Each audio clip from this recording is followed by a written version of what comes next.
return as Bokwoman I Africa Cup defense. More details at 3:30.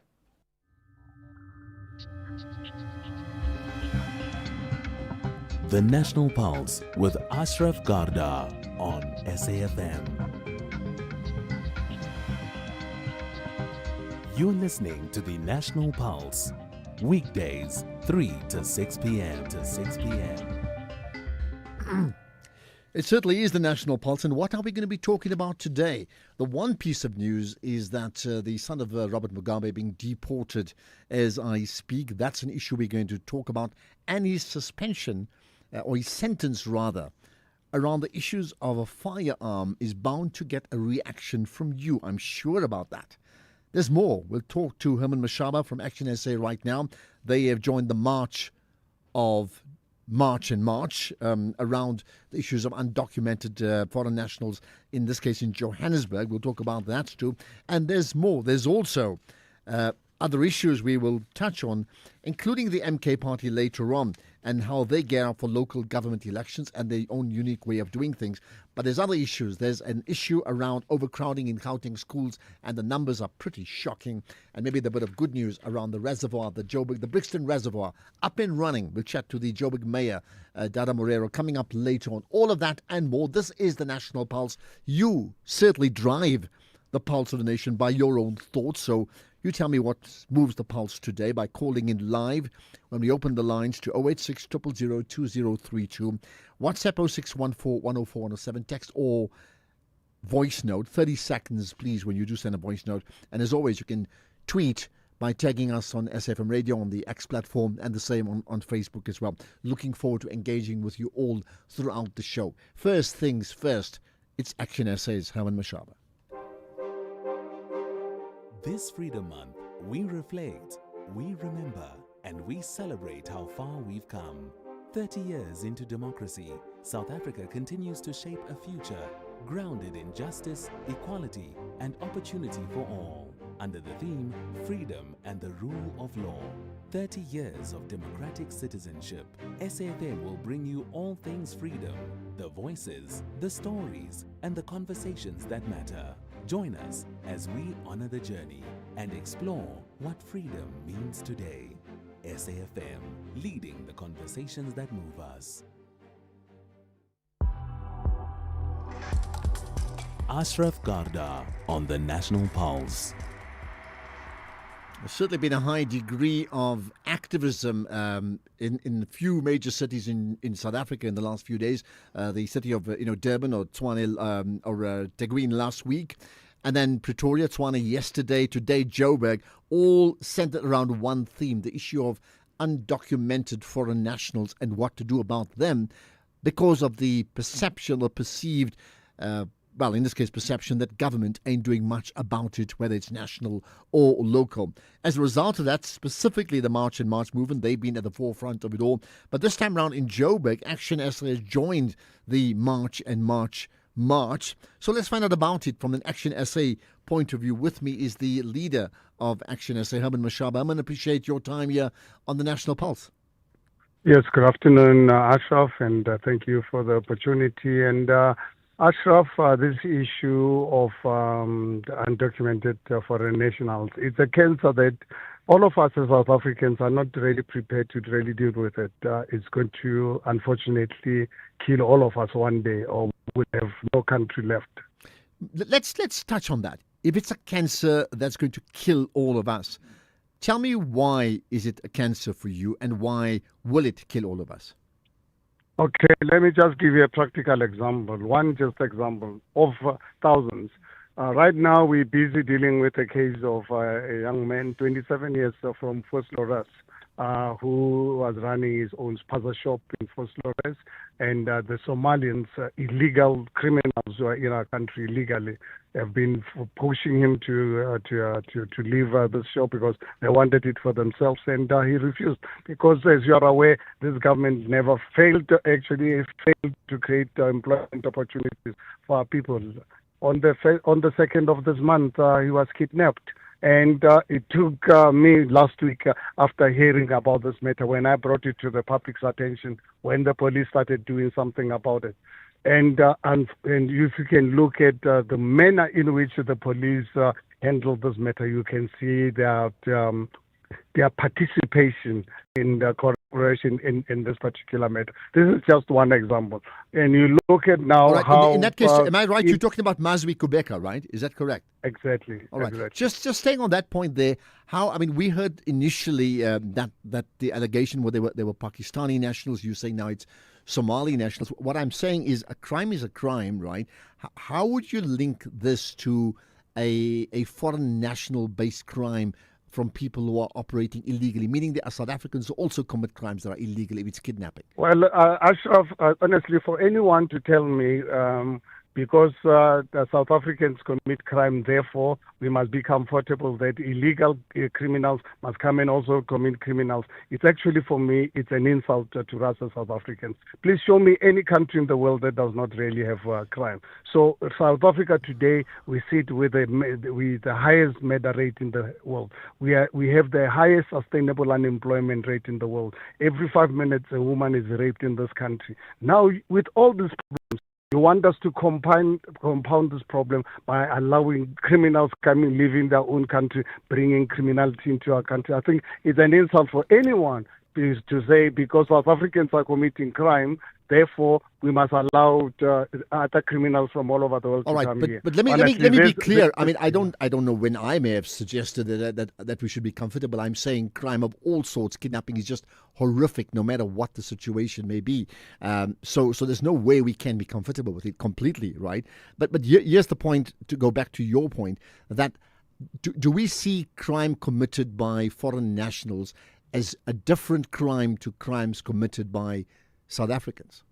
Absolutely, because South Africa is sitting with its own problems. Now, if we're now getting people who are coming into our country criminally, already, obviously, for coming into South Africa illegally, you're already a criminal. Now, they must then still commit further criminals by kidnapping our people, giving our youth the drugs, and so forth. This is unacceptable.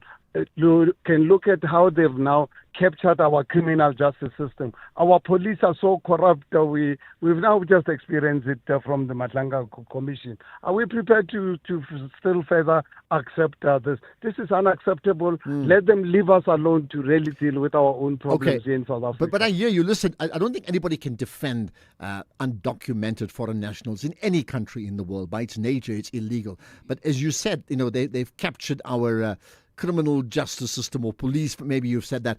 But if they've done that, right, isn't it a reflection on the police service more than even whatever the intentions may be of foreign nationals? Absolutely. That is why if you look at March and March and others, including Action SA, we are holding and asking our government accountable to say, please save us. We are under attack. This march is actually directed at government. I just left the march now where the memorandum was given to the Premier of Gauteng, Premier Lesufi. So this problem is directed at our government, this GNU. That's the one that's actually failing us, people of South Africa. All right. What are the key demands of the MOU, the memorandum? Yeah, just maybe 3 key demands that you've made. Immediate deportation of all illegal foreign nationals. All the shops in our communities must be run by South Africans. I think the main one is the immediate deportation of those people. They are not welcome in South Africa. We recognize, all of us, we recognize that South Africa was built at the back of migrants, and we want to continue in that spirit. But come, and when you are here, respect our laws. If not, then please leave us alone as South Africa to deal with our own problems. Okay, just for clarity, are you saying, in fact, all illegal or undocumented foreign nationals must be deported, or all foreign nationals must be deported? Are you also saying? I think let me make it clear. Yeah. All illegal undocumented foreign nationals. We've got lots of foreigners who are in South Africa legally and contributing to the economy of this country, adding skills and investments. Those are most welcome. like any other country that respect the rule of law. Okay. But those who are coming here illegally and commit a crime, they are not welcome. All right. And then does that apply then to, again, undocumented foreign nationals running businesses? That means a documented foreign national running a business in South Africa, whether it's in a big city or a township, that's okay for you. Is that correct? Well, as what happens, as you are aware, constitutionally, if you want to run business in South Africa, please show us how money came into this country. That the money did not come through the sofas and mattresses. It came through the Reserve Bank that you can account. If you come and invest a minimum of 5 million rand and you can account for it through the Reserve Bank, and your business is officially registered with the Receiver of Revenue, you are most welcome. We'll have a red carpet for you. But when you start bringing money through sofas and mattresses, you are not registered with the South African Revenue Services. You bring in counterfeit, expired goods into our country.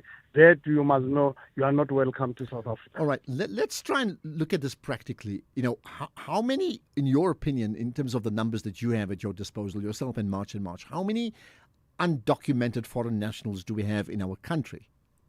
Well, I think, Ashraf, the Home Affairs Department from 2016 when I started raising this matter, the Home Affairs never prepared to really give us the number because they don't know. But one thing for sure, we have an unacceptable high levels of undocumented foreign nationals. The number is staggering. But what that number is, it's only government with the capacity to really get to the bottom of this. But because they are basically working with them, more especially our criminal justice system. Okay. That's why there's no preparedness to deal with this matter. So in the absence of clear numbers, maybe we're guessing, maybe it's 500,000, maybe it's a million, maybe it's less. We don't know. It's millions. You think it's more than that? No, it's millions. Okay, now, it's millions. Practically... Let me just give you an example. When I was the mayor, we raided, and at the time when I left the city of Johannesburg in 2019, we had already identified just over 600 hijacked, derelict, abandoned buildings. And in all the raids we carried out, and most of them I was there myself leading those raids, 80% of the people we found in these buildings were undocumented foreign nationals. Okay, I hear that now. Whereas I think many people listening to you would be on side in terms of your thoughts about undocumented foreign nationals. Now, the reality is it can't be, if there's a problem, it can't be whisked away in one day. So what do you think should be the rollout plan to, let's call it, expel them from the country if they are undocumented, if it can't be done in one day? Yes, absolutely. You can't do it now one day, but you've got to start. You've got to start coming out with an official directive. We need an executive order by the president to authorize Home Affairs, all our law enforcement agencies to start a campaign to get to start a deportation of these people. Whether it's going to take us 6 months or it's going to take us 6 years, as long as ultimately South Africa is not going to one day be a country with one undocumented foreign national in our country. Okay. Would you think, how do you respond to many people who say, parties like Action SA as well as, organizations like March for March, whatever the good intentions may be, there is a sense that you could well be jumping on this anti-foreign national bandwagon as the quickest way to be populist because it reflects certainly the disgruntlement of many people. How do you respond to that? Well, I'm really very proud. If that is the case, that's the reason why we live in a democratic dispensation. If that's only listen to us. If this is the way, then I'm glad I live in a democratic dispensation. I can really use my democratic right to express my frustration with illegality and evil that's happening in our country. Would you call for, just very quickly before we wrap up, we've had the TRC a long time ago where we even granted an amnesty to apartheid crime, right? Would you consider a once-off amnesty for foreign nationals who are undocumented in our country to document them to ensure that they are legitimized and that we can then manage the process going forward? This is totally unacceptable. We're a country with the highest unemployment rate in the world. 43% of South Africans are unemployed. 60%, we are the country known all over the world. We've got 60% youth unemployment. Now tell me, how can any normal human being then say we must help the world? Let them go and help themselves in their own countries. Okay. Their countries don't have the same type of unemployment rate that you are sitting with. All right. Let them go and sort out the issues in their own countries and leave us alone to deal with our own problems. Herman Mashaba, Action SA's leader, thank you for your time here on The National Pulse. When you listen to me, I feel important.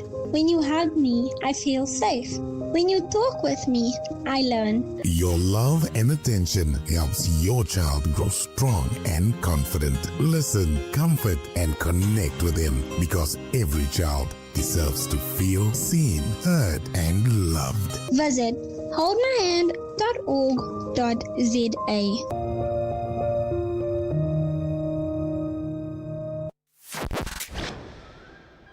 As we celebrate 90 years of existence, SAFM takes you back to the voices that shaped a nation.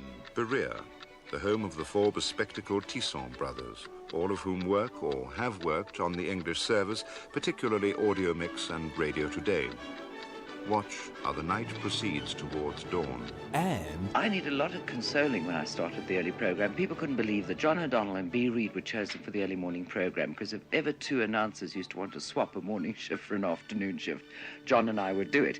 90 years of trusted voices. This is SAFM. Well, you do know this, right? Top Billing is back with a bold new chapter and fresh new faces leading the way. And get ready to experience the world of luxury, travel, design, and inspiring stories with dynamic new presenters. Now, amongst them, it's Zozibini Tunzi, Brioni Govender, together with Arno Krief, and many, many more. And this now happens tomorrow night, Thursday, the 30th of April at 7 p.m, with a repeat coming up every Tuesday thereafter at 9:30 p.m. Top Billing is back. You don't want to miss it. Ashraf Garda on the National Pulse. Right, let's get your reaction, and maybe just the first part. The reaction to my conversation with Herman Mashaba specifically. There can be a broader conversation on the issue of, one is what your feelings are around undocumented foreign nationals, but the other is to engage in a practical solution to that. Is there a practical way? You can't necessarily march people out in their droves. So what I'm saying, what's the practical solution to all of that? But certainly let's start with your thoughts on Herman Mashaba's comments, right? Let's get to some of your voice notes. Good afternoon, Ashraf. Mashaba is just campaigning. That's what he's doing. He's campaigning. There is nothing that he can do. He only see that the people now are coming out. So now he want to see that, show that he's also going with them. But he's just campaigning. Jacob from Jarviston. He's just campaigning. But listen, I mean, don't you think all political parties do the same thing? So, for example, when Helen Ziller is in Joburg and she highlights potholes and she swims in those potholes or rows around, what do you think she's doing? I mean, isn't that it when you campaign? You highlight a problem, you identify the problem, and you try and show solutions. That's the way you campaign, right? Hi, good afternoon, Ashraf. It's Isaac here. The issue of illegal or undocumented foreigners. Why would South Africa still want to discuss this issue? I mean, these people, they must just be deported. We have, they have their embassies here, of which must be taken care of the transportation of these illegal undocumented foreigners. They must just go. I mean, we don't owe them nothing. I had one listener earlier before, he said, if they feel like South African owe them, I don't know, whatever they owe them, they should send the bill to those who were there during those heydays or apartheid days. We owe them nothing. This is too much. We're overwhelmed now, and they have to go now. It's time for them to leave. Shame. Got that. Some other word, heydays of apartheid, sticks out in your comments. Heydays, yeah? I have no business with March and March Operation Dudula et al. However, though, they are making it good sense to me when they are saying Mabahambi, let them go in reference to foreigners.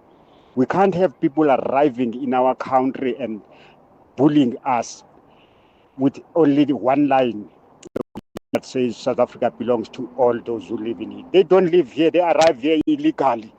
So they are not part of us. They must go. I don't know why the courts cannot see that. Butinkongi Bonafide, son of Indo in the Eastern Cape. Thank you for that, Buti. Let's get more. I'll tell you what, there's one thing that's very clear.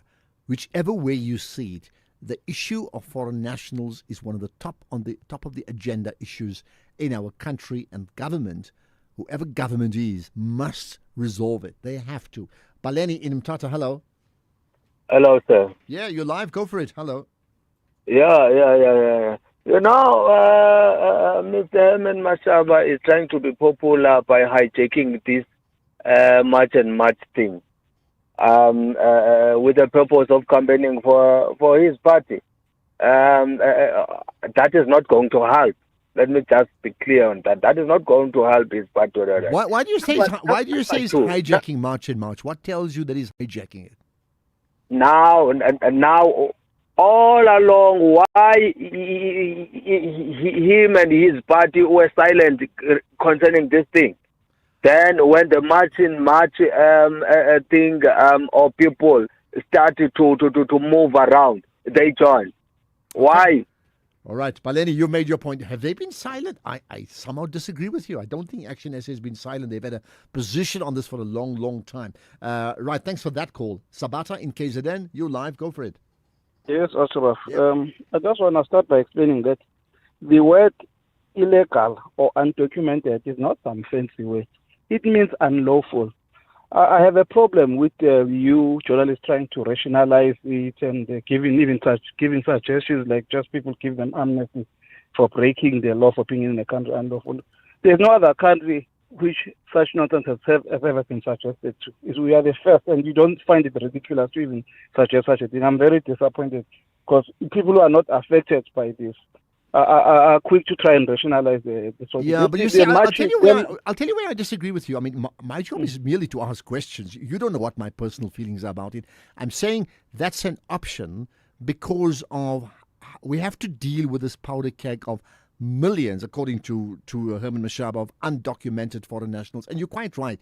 An undocumented foreign national by its nature is illegal. I'm putting forward potential solutions, and amnesty is one of them. It may be a lousy idea. That doesn't actually mean I'm pushing an agenda. I'm simply putting it up for discussion, and you're entitled to disagree with it, as you have. Okay, I get you. Okay, but, you get it. But after the march, they start with the march, but later this thing I think will turn violent. People are frustrated and are tired. Okay. That's what I want to say. Sabata in KZN making his point. The mastermind in Mpumalanga, hello. Good afternoon, Mr. Ashraf and the listeners of SAM. Just Ashraf, cut out the mister, but it's fine. Go ahead. Yes. No, I think this thing of this foreigner, Ashraf, there is more really a problem that we must have to take into a serious consideration because, you see, it's not only a crime. These people, even millions of South Africans, they are sleeping with a empty stomach because they don't work. And the companies in this country, they hire these people because now these guys, they don't need even a labor papers in the Department of Labor. So they take that advantage. So even those who are illegal, they have right permit document that is legal to be in this country. What they are doing, that is the problem, because what they are doing, even though you look now when Ashraf, you asking Mr. Mashaba about them, he told you about the minimum that they must have to have a business, 5 million. But now even SARS must take into a consideration because these people, they have businesses. These 5 million, everyone can be with me. They don't have that money. So Ashraf, lastly, Mr. President himself says, this crime is all over the country. We are talking about the people. Him himself, he have sent the troops to the Zamazamas to remove them. But now we say no, this thing is all over the country, wasting that just the money of the taxpayers. Right. So me myself, I think the organization there in Parliament, they will set impeachment for president for for not be taking in order for the people of this country. Right. I need to move on. I think you made your point very, very clear. It is news time, so we just have to move on as well. Right. In fact, let's do that. Just go on 3:30. Here's the news headlines. Thank you, Ashraf. On the news headlines, Communications and Digital Technologies Minister Solly Malatsi says his department is looking into the matter of the withdrawal of the draft National Artificial Intelligence Policy. Acting National Police Commissioner Puleng Timpane says the recommendations that will be made by the Madlanga Commission of Inquiry will be taken with the due diligence they deserve, and that the NPA in Gauteng has welcomed the sentences handed to Bellarmine Mugabe, son of former Zimbabwean President Robert Mugabe, and his co-accused Tobias Matonje. A full update follows at the top of the hour. This is SAFM Sports with Tuming Khapele. Tume, we're still debating who actually won the last AFCON, but you've got the dates for the next one. Who are the defending champions, I wonder? A very good afternoon to you, Ashraf, and our listeners. Well, FIFA has announced that the 2027 Africa Cup of Nations will be from the 19th of June to the 17th of July. The tournament will be co-hosted in Kenya, Uganda, and Tanzania, making it the first tournament to be jointly hosted by 3 countries. But with regards to what you just said, Ashraf, we're still waiting to see if Senegal is going to win their case or not, and if Morocco are actually going to be the winners of the previous Africa Cup of Nations. Meanwhile, FIFA has given permission for Afghanistan Women United, a squad made up of refugees, to represent Afghanistan in official competitions without needing the approval of Taliban. The team will be allowed to take part as the official Afghanistan national team for the first time, and FIFA President Gianni Infantino hailed the move as a powerful step for inclusion and non-discrimination, saying that it protects the right of every girl and woman to play football. Also, striker Tshegofatso Mabaza is set to become a free agent on the 1st of July. Now is open for offers beyond Stellenbosch, where he's currently on loan from Orlando Pirates. Stellies hold first option in signing him permanently, but insiders suggest that the 29-year-old is exploring other opportunities to secure his long-term future. Mabaza joined Pirates back in 2019 from Bloemfontein Celtic, and despite finishing as their top scorer with 16 league goals 2 seasons ago, he struggled for consistent game time. In terms of wheelchair tennis star Alwande Skosana says that he's pleased with his rise in the global rankings. This is after a successful 2026 Asian tour. Skosana competed in 4 tournaments across Asia: the Busan Open, Daegu Open, Seoul Open, and also ended his campaign on a high note at the Japan Open, where he reached the quarterfinals in the doubles alongside his French partner Frédéric Cateneo. Well, honestly speaking, this was one of my best tour, especially when we're looking at the points that are accumulated in these competitions, on all these 4 competitions, was the best one by far. So I'm really, really happy to have completed that. I think it's a big milestone, and honestly speaking, it was not easy, in preparation coming here. Remember, if you look back, I had to look for funding to come to this tournament, and when Nyati Foundation came on board to support me to make this trip possible, I also felt like, there was a bit of a weight off my shoulder that I was actually taken off, and my focus was only on performing, which is, I think that's the reason I was able to get good results. On to rugby, Springbok woman head coach Swes de Bruin has called up Sizopila Solonsi and Nomawetu Mabenga to join a 36-player training camp in Stellenbosch next month as preparations intensify for the Rugby Africa Women's Cup in Kenya.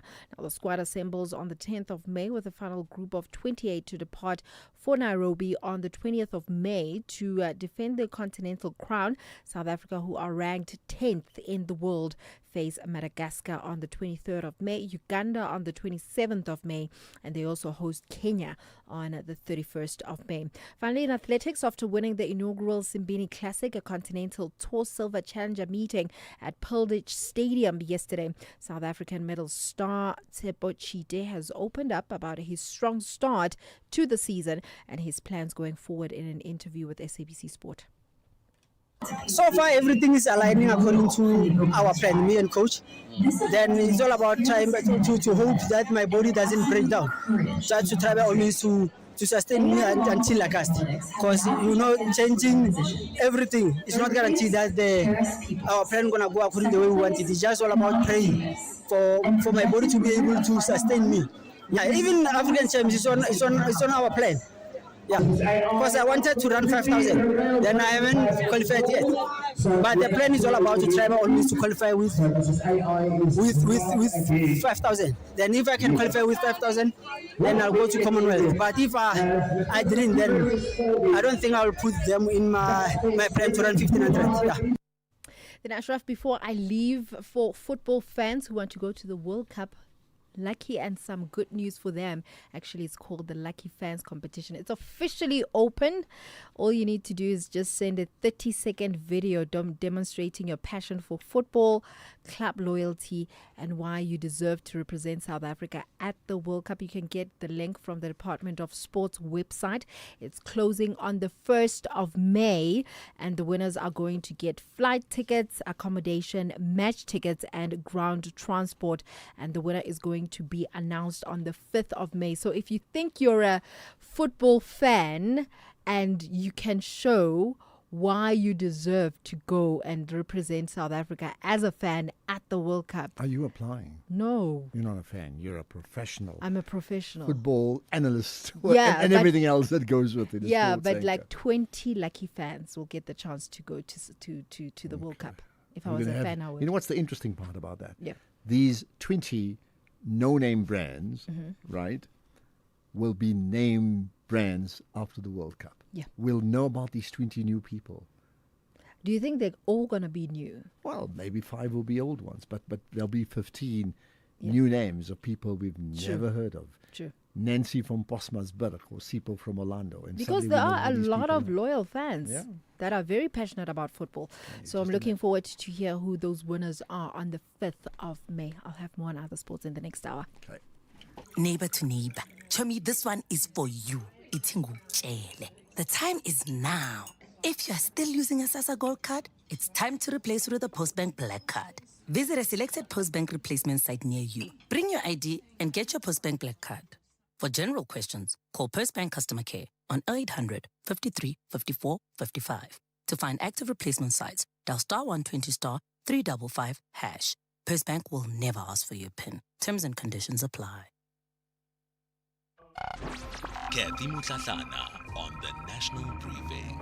We are seeing here patterns of part of our state being captured by the mafia. Well, it has to be changed root and branch. I'm not saying there are no good police. This country owes so much to Nhlanhla and Kwanazi for blowing the whistle. And I know that there were questions that arose. Whatever weaknesses there might be, or even errors of judgment, we owe such a debt to him, to his courage and his standing up. The former intelligence minister, Ronnie Kasrils. This is Kathy Mutlatlana on the National Briefing. Ashraf Garda on the National Pulse. Okay, we'll get further comments and reaction from you. In fact, there's lots of people reacting on the conversation we had with Herman Mashaba. Not so much because it's Herman Mashaba of Action SA, but because of what he stands for and March and March. And I can tell you one thing, and let me repeat it. This issue of undocumented foreign nationals, it can't be wished away like you think, I don't want winter this year, we'll just have summer all year round and it's going to be okay. It just can't. Something has to happen. Well, let's talk about something that has happened. Here's a fascinating story of Bellarmine Mugabe, the son of the late Zimbabwean president, Robert Mugabe, who will now, we know, he'll be deported to Zimbabwe today. That's following his guilty pleas to firearm and immigration officers in the Alexandra Magistrates Court, right? So, in fact, there's been a lot that's come out of that conversation, and we've picked out some clips here. First of all, the magistrate, Renier Boshoff, started by talking about Ballerine Mugabe and his cousin, that is, and accused number 2, Tobias Matonhodze, that he has placed himself at the mercy of the court by pleading guilty. Attempted murder, defeating and or obstructing the cause of justice by concealing and or disposing of a firearm in question, the illegal possession of firearm and ammunition. As I've mentioned, all these offences are offences where direct long-term imprisonment, I'm talking 10 to 15, even longer, are the rule rather than the exception. The fact, as I said, that the complainant was remunerated, together with all the other mitigating factors already mentioned, will definitely soften the effect of the sentence. As I said, from my experience, and I am here in Alexandra now for 26 years, and I'm in the regional court probably for about 50 years. If a complainant does not want to continue with a case and accused plea not guilty, a conviction is seldomly achieved. So it took some guts from you to plead guilty to all these counts.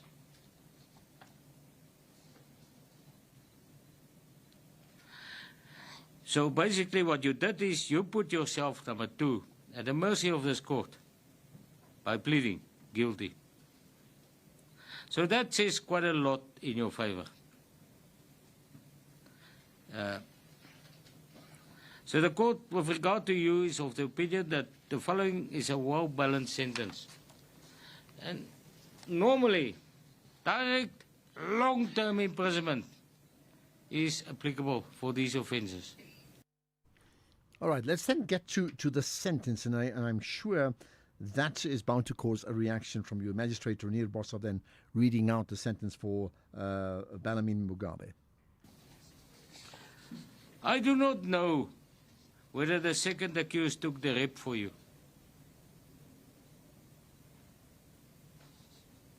And I can only act on what is before me. Number 2, pleaded guilty on all these counts. So I don't know. But nevertheless, I will proceed with sentencing on the counts as they were proved. Number 1, as far as count 5 is concerned, you are fined to 400,000 rands or 24 months imprisonment. That is now the pointing of the toy gun or that was likely to lead the person to believe it was a firearm. As far as count 6 is concerned, that's the immigration law, 49, section 49(1)(a. You are fined 200,000 rands or 18 months imprisonment. It is also ordered that you be deported. You will be escorted by the investigating officer who is here at court today and who must be complimented for that. It's not every day that we encounter that in the regional courts anymore. So he will escort you to our Tambu to oversee your departure today. So no order is made in terms of Section 103(1) of the Arms Ammunition Act. You are deemed unfit to possess a firearm. And then moving on, the magistrate, Renier Boshoff, delivered Tobias Matonhodze's sentence. The following is a suitable and well-balanced sentence. It's going to be a merciful sentence. As I said, mercy is not maudlin sympathy. As far as count 1 is concerned, you are sentenced to 12 months imprisonment. Count 2, you are sentenced to 12 months imprisonment. Count 3, you are sentenced to 3 years imprisonment. Count 4, you are sentenced to 12 months imprisonment. The court orders that all the sentences be served concurrently, it is further ordered that you be deported once the sentences are served. Do you all understand? Mr. Mugabe? Mr. Matonzi? Good. Short adjournment? Mr. It was Colonel, if I remember correctly. It's still Colonel. It's not full yet, but Lieutenant. But it's still I still your title is Colonel. Colonel. So you will escort number 1 to the airport. Thank you so much. Okay, let's get reaction from you regarding that sentencing. In fact, they pleaded guilty, so that we knew this was the actual sentence itself. Reaction from you, but also we'll get a legal analysis of that right after this. Ashraf Garda on the National Pulse. To get us there, let's get further comments from you. So, I mean, maybe this resonates with many people. Good afternoon, Ashraf. You see, the issue of illegal foreigners is a government problem. It's not our problem because the government allows them to come in here anyway by not securing the borders. So it's not our problem. You can march and march and march until you drop. Nothing's going to change. Mashaba can speak until he drops. If the government is not doing anything to stop them coming into the country, there's nothing that's going to change, unfortunately. Can't change, unfortunately, is what you say. What about this? Hi, Ashraf. Just my 2 cents on this march and illegal foreigners. I think to the illegal foreigners listening in and that are in the country, really, we love them. They are our African brothers. I am an EFF supporter myself, but you can simply not break a rule and be accepted. We cannot accept illegality. They need to come in lawfully, and they are more than welcome to work and do anything lawfully in their country. Point made. Sober, yeah? Hi guys, nice show. My question now is, when we're saying we are removing all undocumented people, let's not be biased. So not just friends from Zimbabwe, Nigeria, everyone, Somalia, even the ones that came in the plane. We are sending everyone home. We cannot be biased and say only the ones in Lesotho, only the ones in Zimbabwe, only the ones in Malawi. Everyone that does not have a registered ID number must be sent back if that's the case. But who suggested that other countries will be disqualified based upon that? And the point that you make about we, you sound like you speak on behalf of the whole organization. Is it you or your organization? Ashraf and the A7 now. You see those leaders, especially the leaders here in South Africa, the instigators here on the ground. We're fighting each other and then they call us xenophobic. You know, they enjoy just to be there watching their TV, at the evening with their families. Say, you see now they're fighting. You see, Zara. But they forget that they are the cause of this. As you look like now, they're sitting during winter time, they sit with a cappuccino into their homes and, security around in them. Then we fighting each other. Can't they just tell in our fellow African people to going back home so that, there can be a peace? Instead of always, like, they just watching and calling us, xenophobic, instead of, like, doing something good for us. And there's another one, the last I'll play for now. Yeah. Good afternoon, Ashraf. I'm Svito in Guatemala. It's up to the communities to evacuate all foreign-owned spaza shops from their communities, because we did it here in Guatemala as well as in Duduza with no violence. There was no violence at all.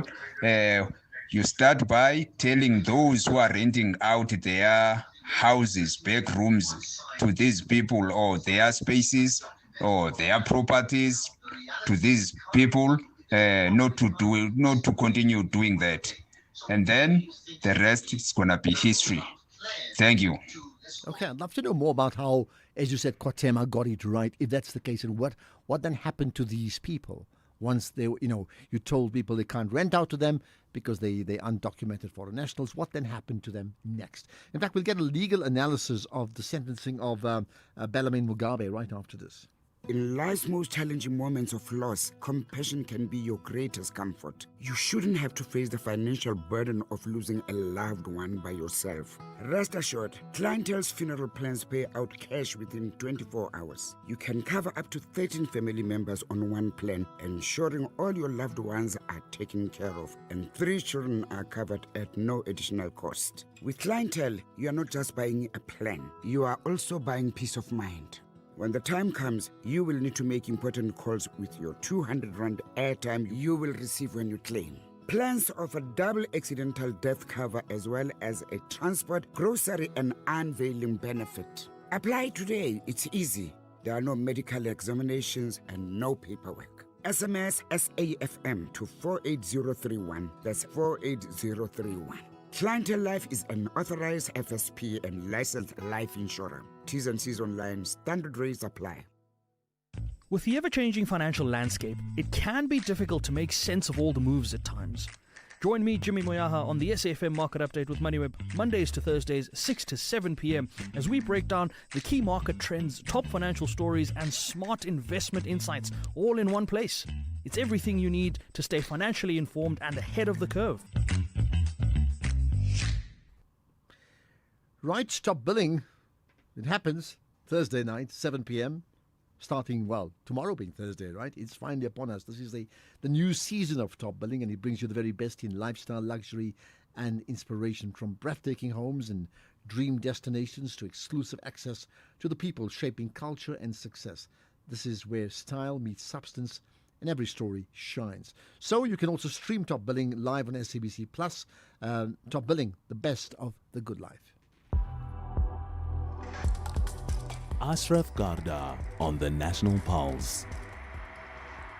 Right, so let's confirm the former, the son of the former Zimbabwean President Robert Mugabe, and that's how he's been described for many people. Bellarmine Mugabe has been sentenced to a fine of 600,000 rands or 2 years in prison, so it's an either or, after violating firearms and immigration regulations. This one, his cousin, has been sentenced to an effective prison term. So let's understand what happened and how logical is the sentence, if one can put it that way, in terms of its fairness. Advocate Modidima Mania, who's a legal expert, appreciate your time and thanks for joining us on the National Pulse. Yes, good afternoon, Mr. Kada and your listeners. Thank you. With all sentences, and the last one we had was around Julius Malema a couple of weeks back, these are hotly debated sentences. Tell me about this one. What do you feel about it? Well, firstly, I must say that I think there'll always be a challenge when certain categories of people are involved, particularly high-profile people. But secondly, I must say that there's an expectation and there's a saying that justice must not only be done, but it must also be seen to be done. The seen to be done is public opinion about justice, about whether people think this is real justice. Now, if you look at the situation of this particular case, I think the public must be worried because we still don't have an answer on the firearm. Where did it go to? And yes, somebody found guilty of violating the Firearms Control Act. And we want to know, where is the firearm?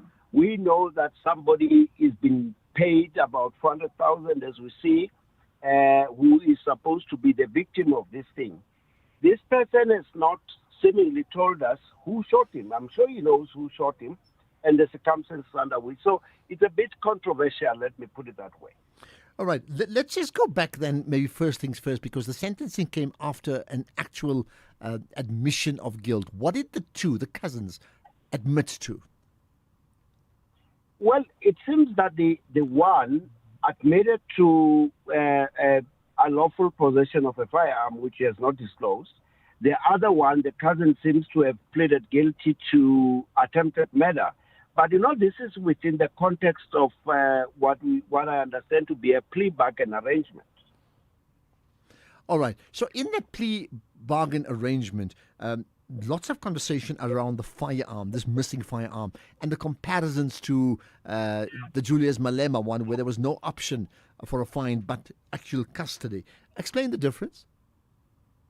Well, it's a bit difficult, because the sentencing, unless there's a minimum sentence prescribed in law, is the discretion of the presiding officer. But that discretion must be exercised judicially. It means it must be measurable, and the person who exercises that decision must be accountable for that decision by providing cogent reasons for it. If you look at the issue of Mr. Malema, it involves the discharge of a firearm in public in particular. Now, in this instance, there's a threat to human life, and it's not just a basic violation. And when you compare the sanctions that are imposed, then you get a bit concerned about whether the jurisprudence, particularly in the magistrate court, is settled around how they should be dealing with certain categories of offenses where there is a discretion. So in this case here, and again, the comparison is going to be made between the Malema one and this one here. Where would the discretion start and end? Well, the discretion is when the magistrate considers a variety of factors. And I think the magistrate in the Malema matter did exercise a discretion. The question is the standard. What is the benchmark for this discretion? And I think that is what is the controversial issue, because you can say, when you compare the two cases, you can say there's a standard here. It's anomalous. Yeah, I got that. Okay, here's a member of the National Pulse community audience that is wanting to have a question answered. Let me play that first. Hi, Ashraf.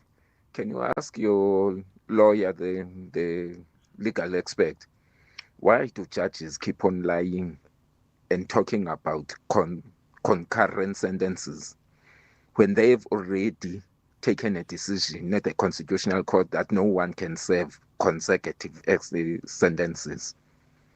Because it's pointless.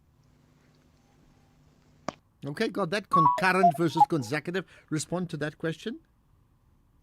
Well, let me just answer your caller in this way. If I were to be sentenced to 2 life sentences, I've got only 1 life. So what is the purpose of saying, look, you serve a life sentence, when you die, you can't serve another sentence? The issue of concurrent sentences is not a lie. It's a decision, a discretion that is taken. People are sentenced for specific counts or specific offenses.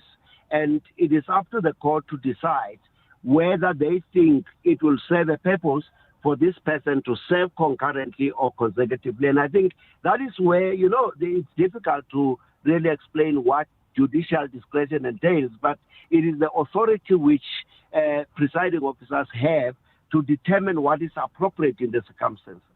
Okay, there's another question on the issue of the deportation of Mugabe's son. Here's one. Good day, Ashraf. It's Michael Nkwinika here, calling from a village called Bungeni in Limpopo. Just want to check with others who may be well vested with these issues that is it a norm that when a person is sentenced, they are deported on the very first day that they've been sentenced on? Or is this something that has been planned all along? Okay, got that. Quick answer from you, Advocate Manyan?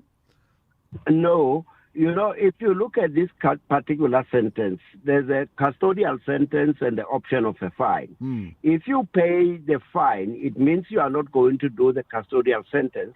But the court also says you are in the country illegally and you must therefore be deported. If Mr. Mugabe serves the custodial sentence, he will be deported once he finishes the sentence. If he pays the fine, he will have satisfied the judgment, but he must still be deported. Okay, and therefore ASAP because he's been in the country illegally. I think you must distinguish that from what immigration officers do when they arrest illegal immigrants. They take them to a center, they process them, and they deport them. Okay, thanks for clearing that up from your perspective. Appreciate your time, Advocate Modidima Mania. There we are. Robert Mugabe's son sent home packing. ASAP. Let's get the news. It's 4 o'clock. Here's on Dela Mbana.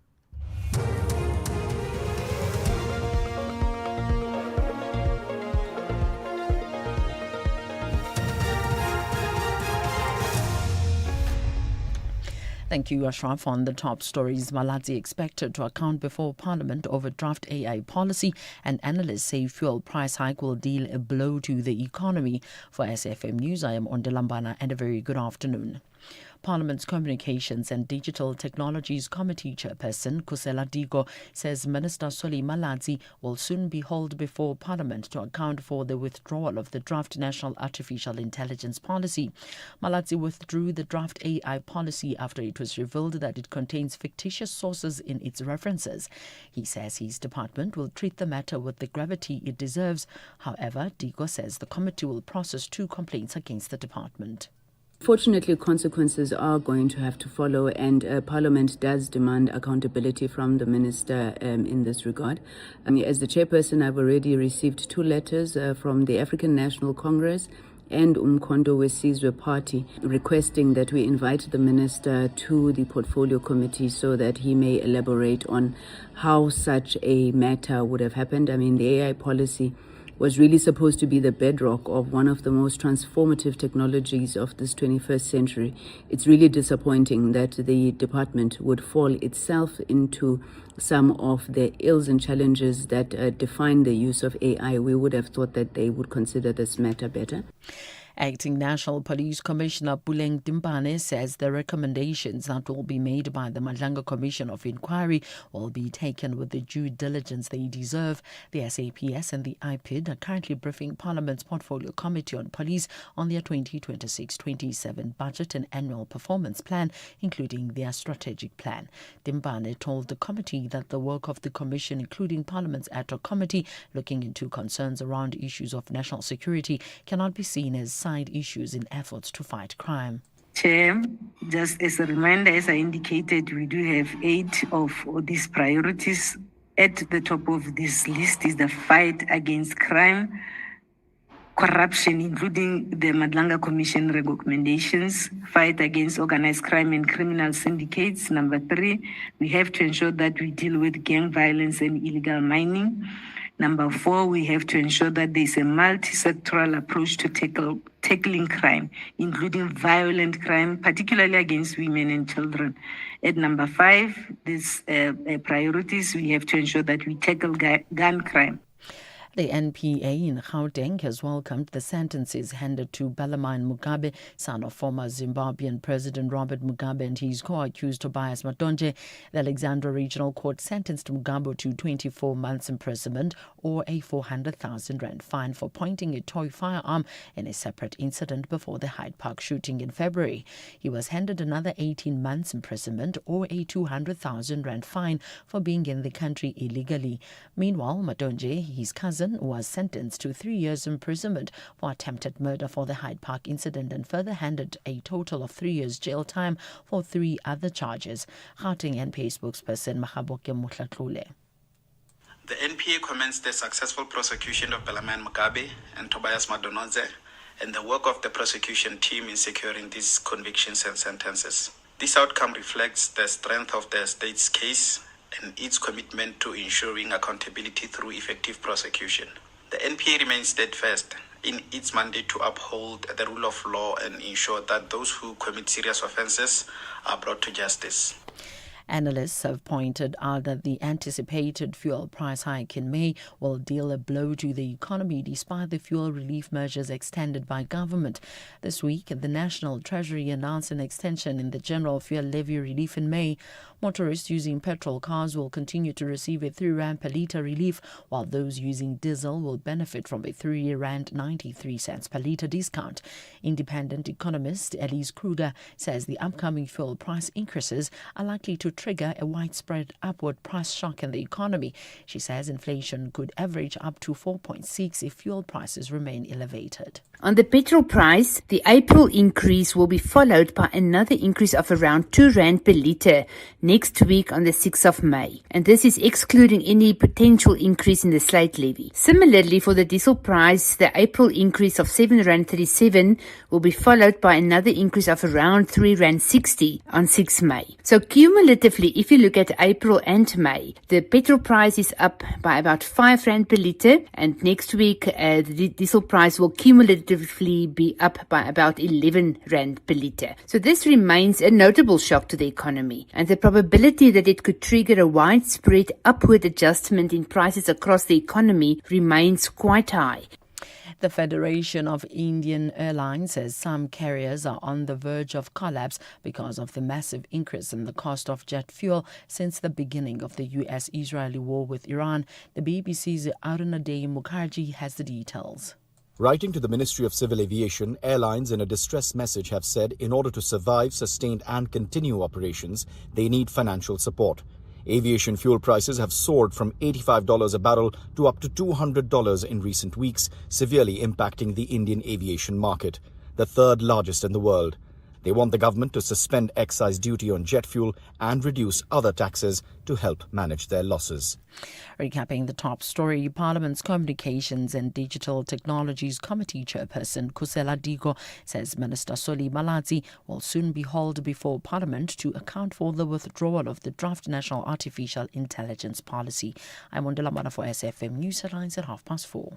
In sports, the SAWA, CAF and UEFA signed landmark partnership to strengthen football ties. Marumo Gallants launches ladies team, and Adams eyes more impact as Junior Box face Australia. More details at 4:30. SAFM, guiding you through the rush hour traffic. Very good afternoon. A couple of crashes around Joburg's highways that we're dealing with. One on the M1 South going down to Rivonia Road. So traffic backlogging from Buccleuch as you line up down towards the Sunninghill exit. Also a crash on the N3 South. Again, following yesterday's hold-ups there. Another one today. N3 South just down by the Edenvale exit. So quite heavy from Limbro Park as you line up passing Alex. N1 through Midrand and up through Pretoria looks good. It was a light morning. Hopefully this afternoon will be okay as well. Durban, Spaghetti Junction, Umgeta Road, N2, both ways clear. There is a crash to watch out for. The right lane closed just after Shongweni on your way through towards Keyridge and Cliffdale. Traffic seems to be moving okay through there at this stage though. Cape Town, traffic lights not working. Marine Drive and Boundary Road, that's already slow. Backing traffic through Parton Island on the way out towards Milnerton. M5 looking very heavy from Coburg Interchange all the way down to Racecourse Road in the Kenilworth area. And of course the roadworks on the N7 northbound at Ford Trekker Road cutting in, pushing a heavy queue back into Epping. With your traffic update, I'm Rob Byrne. Stay safe on the roads. SAFM is with you. The National Pulse with Ashraf Garda on SAFM. You're listening to the National Pulse, weekdays 3 to 6 p.m. I've been looking at numbers around what is talked about as overcrowding in Gauteng schools, and some of them are just mind-boggling. We're going to find out if it's true, because if 40-1, that ratio is high, how about 70-1? We'll find out about that and more coming up shortly. We'll also get further reaction from you on some of the biggest issues that moves the national pulse. There's no question the issue of foreign nationals once again comes up, as well as the Mugabe story. I expect you to talk about that later on. We'll chat about the MK Party and their strategic plans. And don't forget, here's some good news, really. The launch of the Brixton Reservoir and Water Tower project, which for those of us who've been talking about Joburg all very, very often, well, here's a story that you should understand is actually good news. All of that coming. But first things first, education, overcrowding in Gauteng schools. We'll talk about that next. You can become a victim of a legal problem: wrongful arrest, assault, uncontested divorce, rental disputes, maintenance matters, or labor problems. It can happen to you. Clientele Legal provides tough professional lawyers for an affordable monthly premium. Our legal team is standing by to assist you 24 hours a day. Join today. SMS SAFM to 32195. That's SAFM to 32195. Clientele General is an authorized FSP and licensed non-life insurer. T's and C's online. Standard rates apply. No one gets fit overnight. It takes discipline, and your money is no different. A Nedbank 32-day notice account helps you build financial strength with up to 7.3% interest and zero maintenance fees. The higher the deposit, the higher the return. Invest in under 2 minutes on the Money app and get money fit with Nedbank. For more information, go to nedbank.co.za. See money differently. Nedbank, we're a licensed FSP and registered credit provider. T's and C's apply.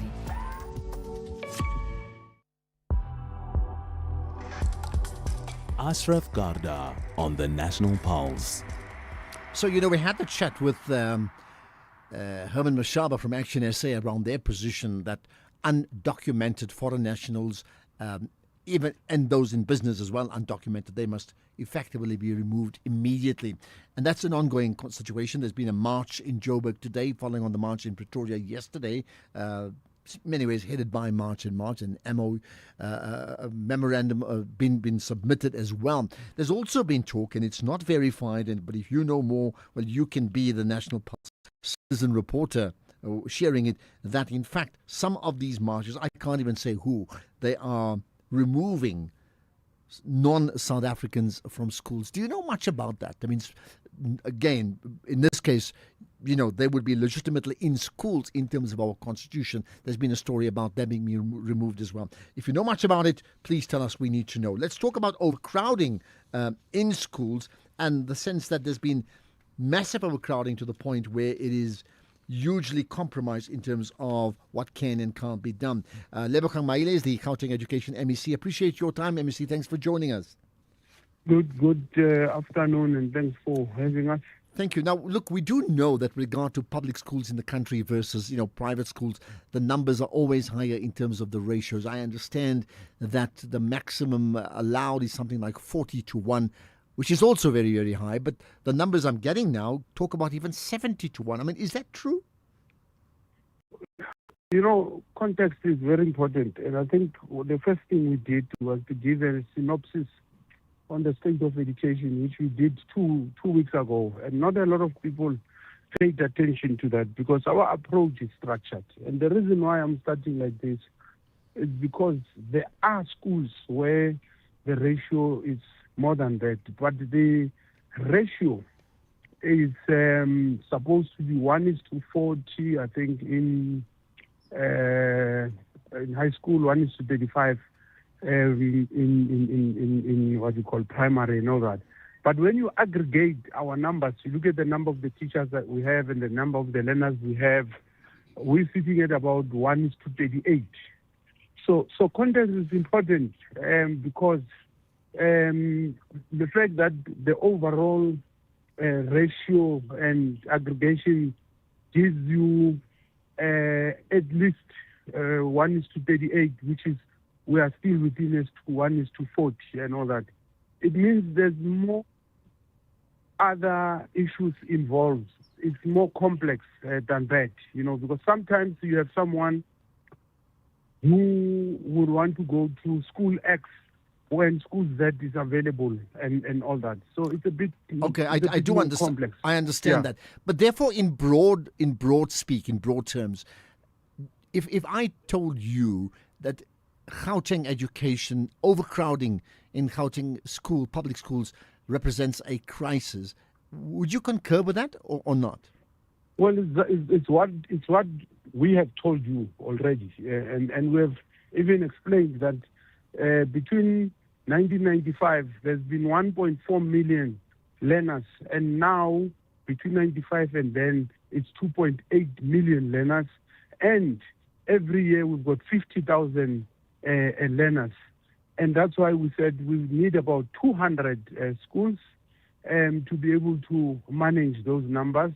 Our budget has improved by like 1,600%, meaning that government has been conscious and deliberate in dealing with this issue because it understood. And unfortunately, because I was in finance and economic development, this has happened at the expense of economic development.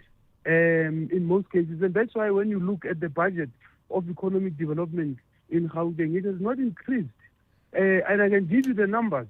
When I was MEC of Economic Development between 2014 and 2019, the budget was 1.7 billion. As we speak now, the budget is 1.9 billion. The Northwest government budget on economy is more. Take sports. The budget of sports in Gauteng is R1 billion. When I left between 2010 and 2014, it was R1 billion. And why? Because the money has been going to education and health. So that's why I want to have a discussion with our society to say, how do we deal with this issue?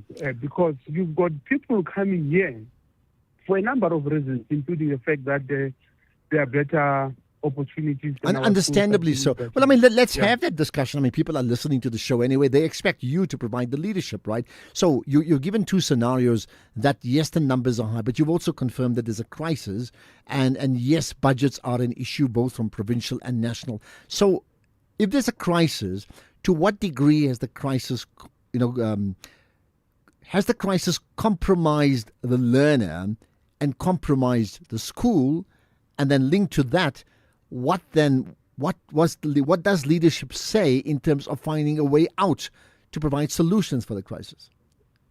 What I can say to you is that all learners who are in school, who are registered, they've got teachers before them. They are in class and they are receiving education. That I can tell you for certain. As to whether those conditions are desirable or not, that's something else which we are dealing with. But all the learners that are registered who are in school, they are in class and they've got educators before them. That's one. But two, we are also responding to the urgent situations by providing temporary classrooms. That's one.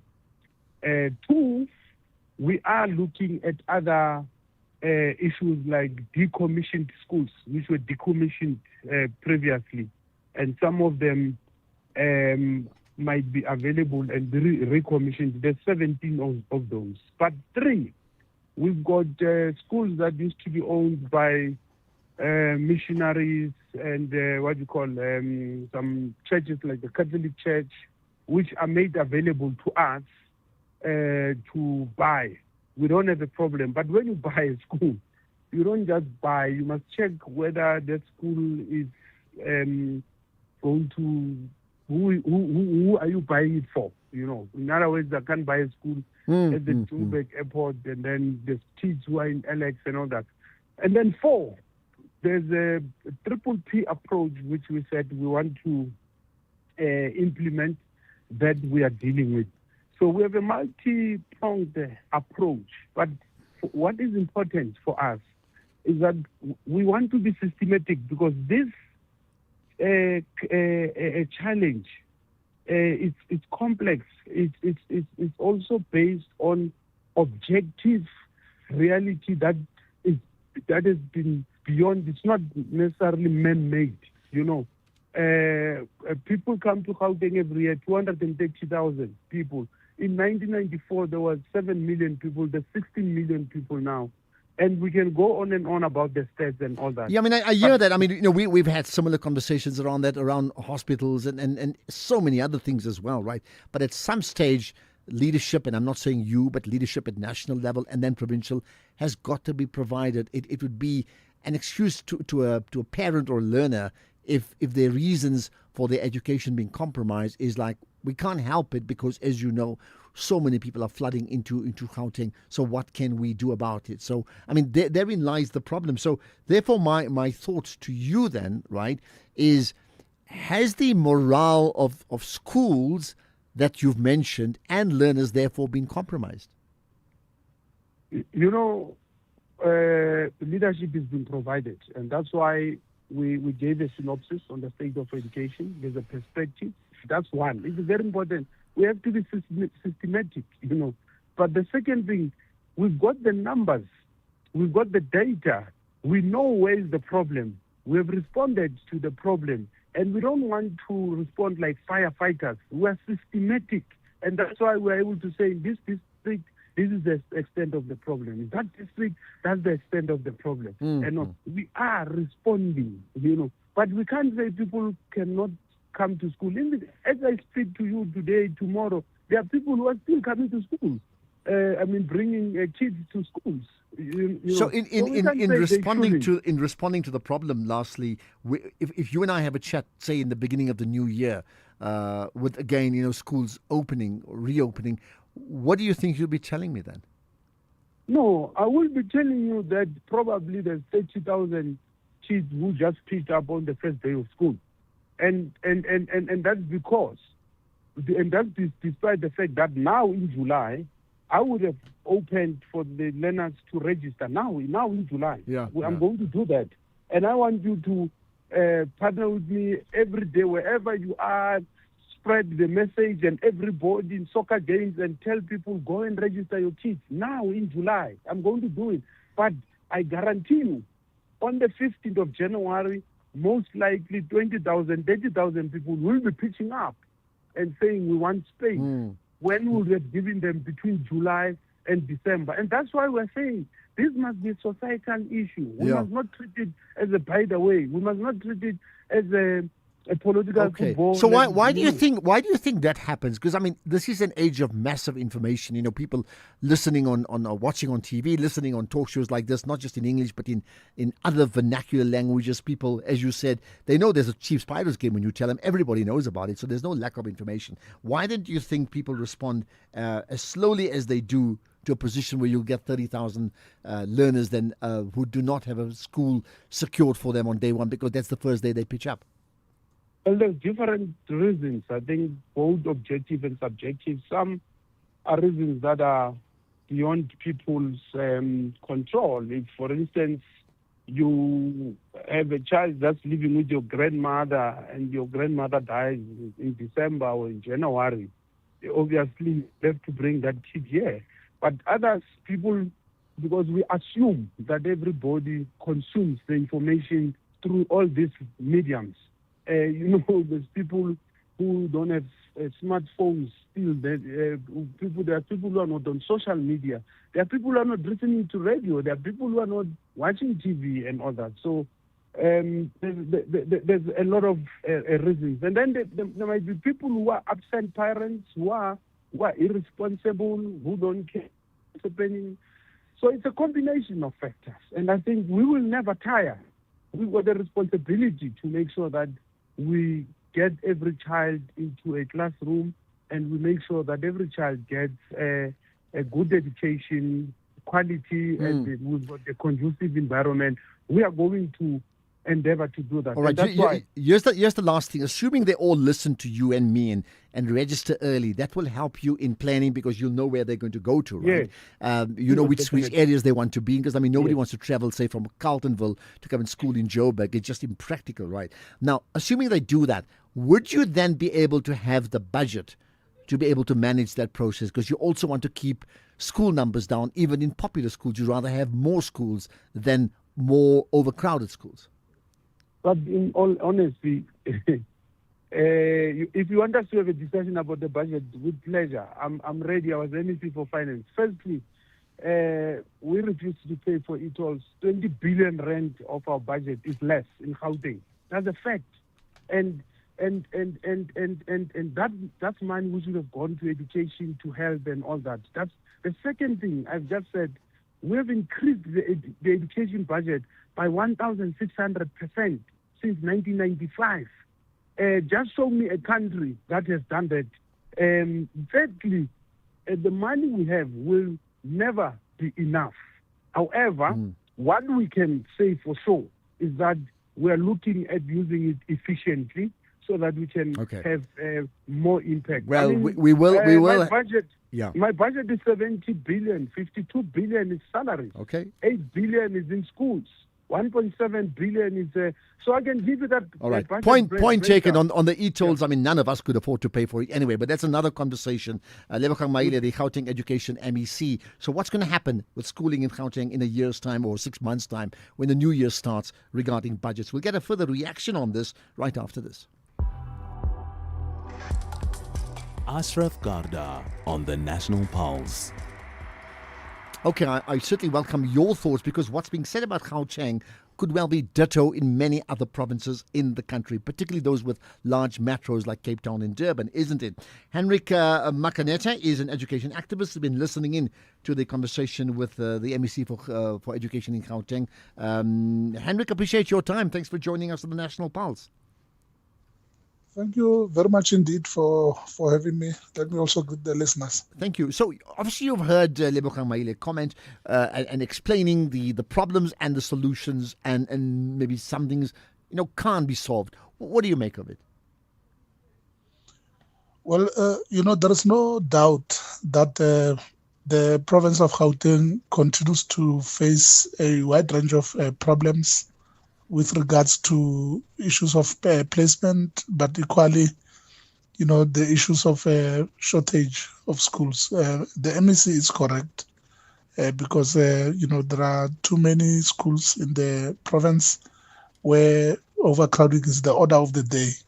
And for us, that is a cause for concern because we believe that every learner should be able to learn in a conducive environment, for learning and teaching. And for that to happen, learners need to be, in classrooms where they can be able to attend to all of them, instead of finding it difficult to reach out to all the learners because of overcrowding, amongst others. So do you think, are the solutions being put forward by the MEC for Education, are they convincing or are they falling short? And in doing that, are there areas that they can do nothing about? Because as I say that, for a parent of a learner, telling them, sorry, we can't do much about it, that's just it's just not going to land, isn't it? Definitely. I think, first and foremost, perhaps we should give the MEC a chance now that he's fairly new in the portfolio. And I think that it is good that he wants to bring about the necessary changes which can stabilize the province. But of course, we know that the whole issue of funding is also a problem, which he spoke about. If you look at the budget allocation and what still needs to be done. Hence, we want to reiterate that government alone will not be able to resolve all of these issues, especially at once. There is a need for the private sector to also come on board, to try and assist the government in order to, redress, these imbalances in as far as infrastructure is concerned. If you look at some of the schools which are in the suburbs, comparing them with those that are in the townships, you can clearly see that there is a huge difference. And we really need all hands on the deck, to try and resolve all of these issues. So is it fair to say at this point in time, no matter, the issues of funding, as MEC Maile said, if we had the e-tolling, we would have had the money. That's not going to land for all of us who couldn't afford to pay for that anyway, right? But the point is, ultimately, government must govern, right? And if you find that there are citizens who are finding their service delivery compromised, this would be another example of service delivery. Is it fair to say, therefore, that learners, not just in Gauteng, although we're talking Gauteng here, are being compromised, and that does not augur well to produce the type of skills that South Africa needs in the future? Definitely, learners are at the receiving end because if it's a problem of infrastructure, it is the learner who suffers the most. If there are problems with textbooks or delivery thereof, at the end of the day, it is the learner who suffers along with the teachers. And I think that perhaps what is required here is for government to move a little bit step further to just ensure that, an integrated approach is developed. We need a strategy to deal with these things. But at the center of this big crisis that we continue to face is, of course, finance. Without finance, it will be very difficult, to resolve these challenges that are faced by the state, which permeate into society generally. Just the last thing as we get on to news, do you not therefore find that if I use the example of private security, nobody wants to have private security. They have it because they don't trust the policing ability to police in that case there. So they pay for private security, even though it's just far too expensive. In the same way, those that have had the money go for private schooling anyway, right? Do you not see that in the light of what's happening, more and more people will be strained, but try and create even a hybrid between private schooling and public schooling to be able to ensure that their child gets the right education, even though it actually it reduces their net income in their own homes? Definitely, you have correctly compared the two. You are quite right. The private sector seems to be doing well in terms of safety, not only in communities but also in schools. And we actually do need, the same approach within the public space. But if you can compare, the public sector really has got a bigger number. The number of learners that are found in the public sector are just too many. The same goes for communities. I mean, townships are not safe, and there are just too many of them. The population that resides in the public space is quite a lot. Hence, I understand why government is not able to reach out to all of them. It may probably take a while, but we need communities to also stand up with organizations that are found, civic organizations. Maybe as an well. increased need for civil society, government, and business, private-public participation. But bottom line, government must govern. Henrik Makaneta, appreciate your time here on the National Pulse. Let's get the news headlines. Here's Ondera. Thank you, Ashraf. On the news headlines, Parliament's Communications and Digital Technologies Committee Chairperson Kusela Diko says Minister Soli Malatsi will soon be hauled before Parliament to account for the withdrawal of the draft National Artificial Intelligence Policy. Post Bank customers who have been using a post office branch to access their accounts will now need to use new and expanded banking channels. And Russia has announced that its annual military parade in Moscow would be scaled back this year with fewer troops and no military hardware. A full update follows at the top of the hour with Greg Hose. SAFM, guiding you through the rush hour traffic. Very good afternoon. If you're driving Pretoria East, it's an annoying set of traffic lights that are down. Solomon Mashlangu at Delphi. You know what happens when they go down? Traffic just pops up any time of the day, and it's already very busy. Joburg N1 South, a crash at Rivonia. The queue there pretty heavy. It starts around the Yatske River Bridge on the N1 South through Midrand into Buccleuch, and you swing down to Rivonia very, very slowly. Earlier smash on the N3 opposite Alex going southbound. That scene has been cleared up. And there's a breakdown on the N12 westbound just before Reading Interchange. A bit of pressure moving through the Alberton area as we speak. Looking generally okay around the Durban area this afternoon, particularly Spaghetti Junction, Umgeni Road. That's not too bad. A little bit of a tap on the brakes coming south, but northbound, you're in the clear. The run on to the south coast down Tweedy Hill into Amanzimtoti, looking fine as well. Cape Town, pretty heavy on the M5. The queue starts Kuburg Road, Brooklyn, all the way down to a busy Racecourse Road exit in the Kenilworth area. Also a lot of pressure on the main road through Newlands. The Klipfontein Road, outbound towards Jan Smuts into Athlone, very slow, and no traffic lights on Marine Drive at Boundary Road, so quite a queue through Pardon Island as you line up to get through that junction into Milnerton. With your traffic update, I'm Rob Byrne. This is SAFM Sports with Duming Khapele. Right, to me, Marumo Gallants making strides. Yes, Marumo Gallants have become the latest side to have a ladies team after buying Diepkloof Ladies, who will compete in the Hollywood Bet Super League. The team will be coached by Jabulile Baloyi, and Banyana legend Anna Munati has been named as the new technical director. Meanwhile, TS Galaxy chairman Tim Sugazi says that the looming threat of relegation after a 10-match winless streak in the Betway Premiership forced him into the difficult decision to part ways with coach Adnan Beganovic.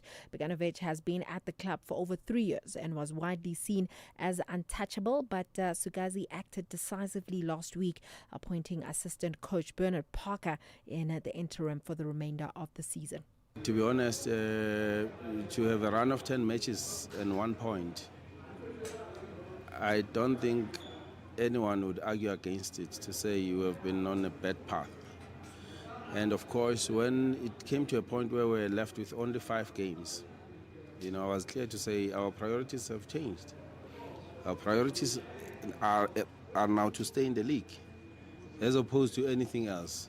The priority is to stay in the league. So the matches have dried up. We're left with 5. And we're coming from a run of 10. And we don't seem to be able to collect a point. Lost 9, 1 point only. So this is what informed this very difficult change. Well, then elsewhere, Arsenal face a huge test tonight as they travel to Atletico Madrid for the first leg of their Champions League semi-final. The Gunners come into the match after a much-needed 1-0 win over Newcastle United, while Atletico boosted their confidence with a 3-2 comeback victory against Athletic Bilbao. Mikel Arteta's side will look to control the game, but Atletico's strong defence and counter-attacking threat may make them dangerous, especially at home. Arsenal will aim for a solid result to take back to London.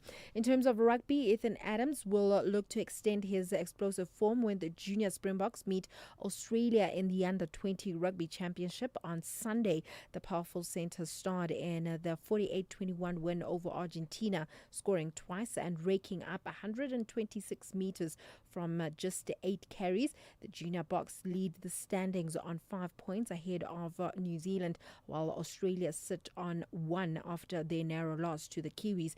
On kickoff for that one is around 4:10 with New Zealand facing Argentina earlier in the day. In tennis, Alexandra Zverev battled past Czech teenager Jakub Mensik in a last night round of 16 clash at the Madrid Open, claiming a 6-4, 6-7 and 6-3 win. The German advances to Thursday's quarterfinals, where he will face Italy's Flavio Cobolli. Well, that's it. It is a wrap from my side for now. Ashraf, I think I'm loving these news that keep coming in that clubs now are unveiling ladies' side in terms of the Betway Premiership. So I guess, the call... Yeah. Is it compulsory? Because it's one stage, I know with CAF it is, right? You have to have a ladies' team. Yeah. But I think I'm looking forward to the day where all 16 teams have ladies' side. It will help us move to the direction of actually having a professional women's football league. I mean, it's unfortunate that this season they have to have 2 different divisions because not all teams in the league are able to afford to travel. Yeah, I mean, just on that one, I don't know, and I'm not a groundsman, but you don't have matches before the matches, if you know what I'm saying, because they got to worry about the pitch and all that. But I'm just thinking, if they were able to play a game that ended 1 hour before a big game starts, so you have a Chiefs Pirates game, and then 1 hour before that ending, you have Chiefs women versus Pirates women. Now, right? I know the downside of that can only be because they've got to clear the ground. But hey, you can have a World Cup final and you can have a whole platform there and have performers performing, and then you clear the ground up, because that gives them the platform to play on the biggest stage. I get you. But we still have a long way to go because the league was supposed to start in April. It still hasn't started, and we are still yet to hear from the sports minister what their thoughts are with regards to this one. Okay. Investing shouldn't feel risky. It should give you security and good returns. Earn up to 7.25% interest per annum with an Absa Cash Invest Tracker for an investment of 100,000 rands or more. Your capital is guaranteed with immediate access to your funds. That's minimum risk, maximum benefit. Absa Private Banking customers can invest from just 1 rand. Open via the Absa Banking app, a branch, a private banker, or 0860 111 515. Your story matters. Absa is an authorized financial services provider. T's and C's apply. In life's most challenging moments of loss, compassion can be your greatest comfort. You shouldn't have to face the financial burden of losing a loved one by yourself. Rest assured, Clientele's funeral plans pay out cash within 24 hours. You can cover up to 13 family members on one plan, ensuring all your loved ones are taken care of, and 3 children are covered at no additional cost. With Clientele, you are not just buying a plan, you are also buying peace of mind. When the time comes, you will need to make important calls with your 200 Rand airtime you will receive when you claim. Plans offer double accidental death cover as well as a transport, grocery and unveiling benefit. Apply today, it's easy. There are no medical examinations and no paperwork. SMS SAFM to 48031. That's 48031. Clientele Life is an authorized FSP and licensed life insurer. T's and C's online. Standard rates apply. Economic news on SAFM. Facts and figures you can count on. Lots happening locally, lots happening globally regarding the markets. With all those numbers, we have Makwe Masilela. Makwe, hi.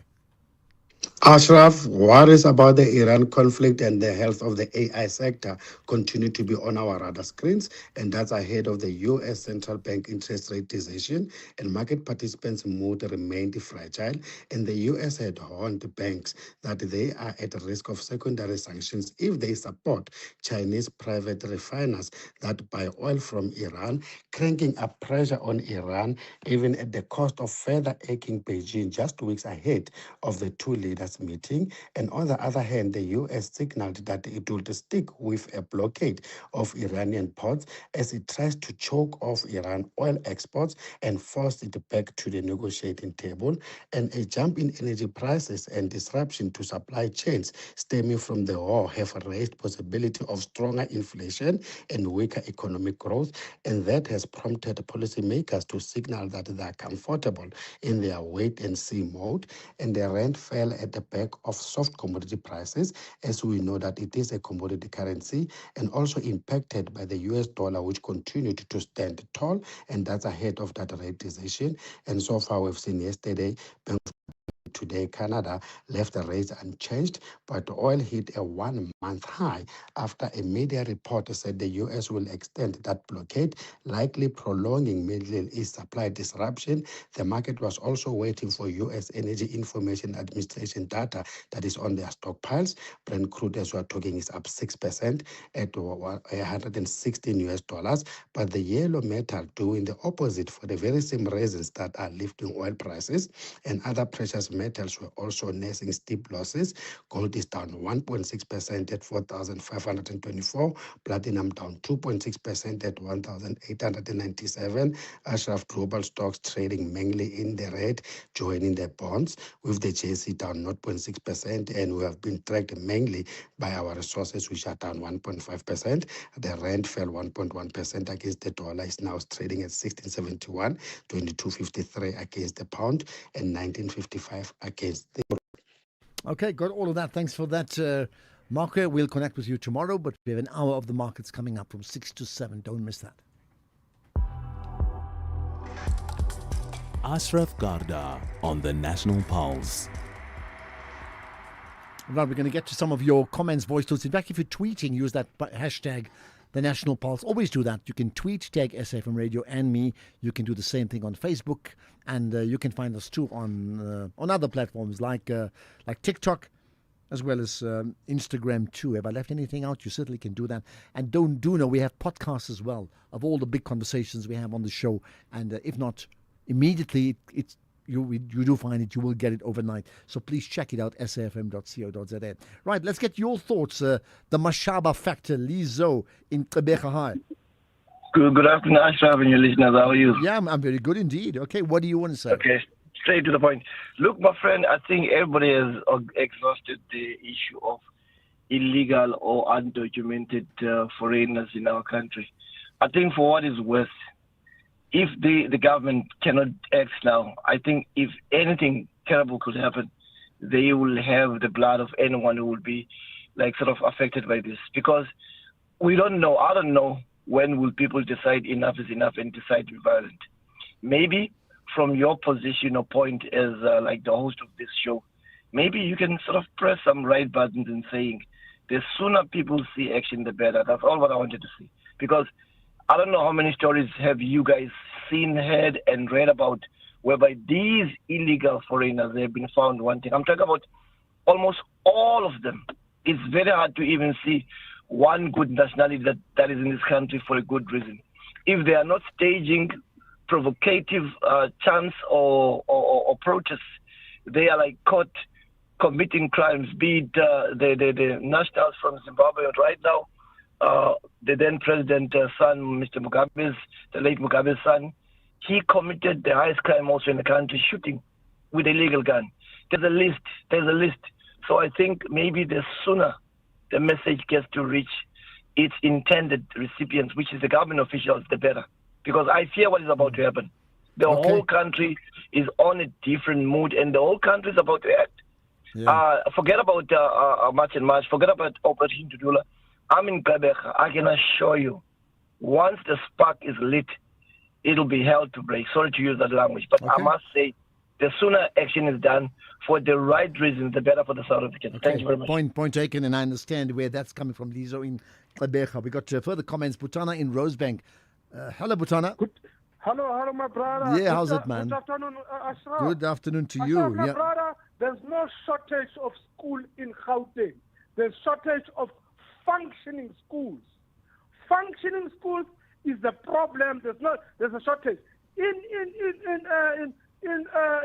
township, schools are empty. The unions are going to the conference, are going to the workshops. The government is doing nothing. Remember when there was a problem of water, they blame us. They could not fix this thing. Now we have to be blamed. We must come to the party. Come to the party what? Not the schools functioning. There are plenty of schools there in the township. Okay, but naturally the schools don't function. People are going to try their best to go to schools that do function, and that causes a problem, which means they need to get the schools that are not functioning right in the first place. Butana, thank you for that. I think it's a very important point, in fact, that you've made. Further comments, let's get them about the conversation I had with the MEC for Education in Gauteng. Ashraf, MEC Mahile is telling stories, because when we listen to and watch the visuals and see how parents and guardians show the media the SMSs that they received, the documentation, because they've been, to the school, and nothing has happened after that for them. So stop blaming. They must stop blaming the parents or the guardians. They must, for once, take responsibility. But late registration. I mean, they do have a point about late registration. I mean, why wouldn't parents register early? What is the convincing reason why they're not doing so? Good day, Ashraf and the SFM listeners. I do wonder if the MECs and premiers of different provinces, when they meet, or if they do meet, do they discuss certain things like the influx of people into Gauteng? For instance, the MEC for Education and the Premier of Gauteng, if maybe they meet with a Premier from Eastern Cape, MEC for Education from Eastern Cape, to discuss these things, to say, you know what, we have an influx of people into Gauteng. Can't you do something to improve maybe your economic situation, etc., so that you can retain people in the Eastern Cape, or even attract others to the Eastern Cape, so that the influx is managed across provinces? Because others, they move. For example, in where there's a border between Eastern Cape and Free State, most parents, they take their children to school in Free State because Free State offers better education vis-a-vis Eastern Cape, like things like that. Thank you. And I think that's going to happen. That is the natural way that human beings do it. What's best for their family, right? Hey, good afternoon, Ashraf. Hey, Ashraf, what happened to National Dialogue? I thought there was a huge thing that was going to happen. We're going to talk, we're going to celebrate our freedom. And suddenly we went quiet. What happened? What happened, Ashraf? Where is National Dialogue? What happened to National Dialogue? Well, we had a caller the other day, because somebody asked us the same question. And I think it was Sibongile who called in, and she said, there's a lot that's happening behind the scenes in terms of committees, and we're just not seeing it. Something like that, right? But I mean, and I did say, whatever is happening, why is it not being communicated publicly? Because one thing is doing something, the other is making sure that we all are switched on. In the same way, for example, that the MEC for Education can say, hey, these are the problems we're having. So, or this is our plan. And I concur with you. Why no obvious communication, even if they're deliberating, behind the scenes? Good afternoon, Ashraf, Ellen Morepian Ranchabele. But for me, they sent Mugabe's son home. Isn't he owning property in South Africa? Like they just send him home like that? hey, something's not adding up here. That young man is a millionaire. He have some properties in here, but the state is not telling us about those properties. But I mean, he's not charged for having properties or not. My understanding is it's about illegality, being in the country, and then the other issue about discharging this firearm, whether it's real or toy. That's really what they're being charged for. So what are you suggesting? He shouldn't be sent home because he's got these properties. Right, we're going to talk about another issue and really a memo from the Department of Social Development around the media coverage of their minister right after this. As we celebrate 90 years of existence, SAFM takes you back to the voices that shaped a nation. Berea, the home of the four bespectacled Tisson brothers, all of whom work or have worked on the English service, particularly Audio Mix and Radio Today. Watch how the night proceeds towards dawn. And I need a lot of consoling when I started the early program. People couldn't believe that John O'Donnell and B. Reid were chosen for the early morning program, because if ever two announcers used to want to swap a morning shift for an afternoon shift, John and I would do it. 90 years of trusted voices. This is SAFM. Well, that countdown has been counting down for a while, but it's now... It's imminent, isn't it? We're talking about the return of Top Billing with a bold new chapter and fresh new faces leading the way. Amongst the many are Nochrief together with Leonie Govender, as well as Sidimivuyo Impulo. So that's just many of them. But there's a lot more with their unique style, their energy and perspective. Now you can see all of this because it happens tomorrow. Starts opening night tomorrow, Thursday the 30th of April at 7 p.m. on S3 with a repeat on Tuesdays now at 9:30 p.m. on SABC 1. So you know it, right? Top Billing is back. You don't want to miss it. Ashraf Garda on the National Pulse. So there's an interesting development which I think is pretty complex in terms of what's the plan here. There's been a memo really from the Department of Social Development around media coverage centered around Minister Sisisi Tolashi. You know, the minister herself being the center of a whole conversation around cars being received from China, given to the ANC Women's League or given to her children. And that is an ongoing discussion. Many suggest the minister ought to be suspended or even worse, there's that conversation. But let's find out more about it, certainly from a media perspective, which I think is very, very interesting indeed, because we have with us Abi Makwe, who's the founder and editor-in-chief of the Global South Media Network. Abi, it's been a while. Good to connect with you on the National Pulse. Thank you, Ashraf. Thank you so much. Thank you. Good to be with you, and thank you for having me. Thank you. Now, this does seem to puzzle me, because there's a memo, really, an advisory from the department to the media in terms of the media coverage of around the minister Tolashi. What do you make of it? Look, I think I would like to call it a memo. I would rather refer to it as a media statement.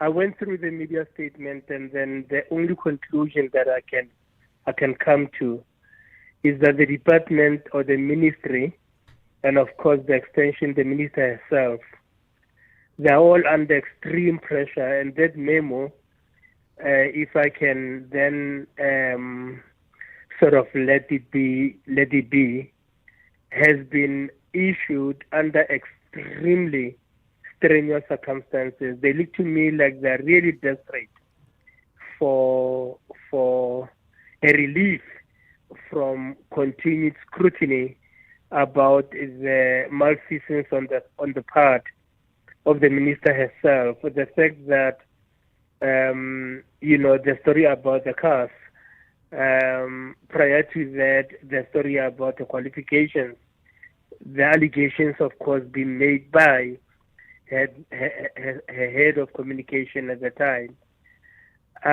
There's been so much unwanted scrutiny and focus on the minister and the ministry and the department.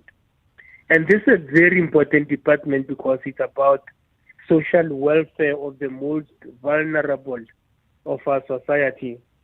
So for the minister to be seen to be derailed by wrongdoing on her part, of her making, is really giving credence to calls from other political quarters that the president should actually suspend or fire her outright.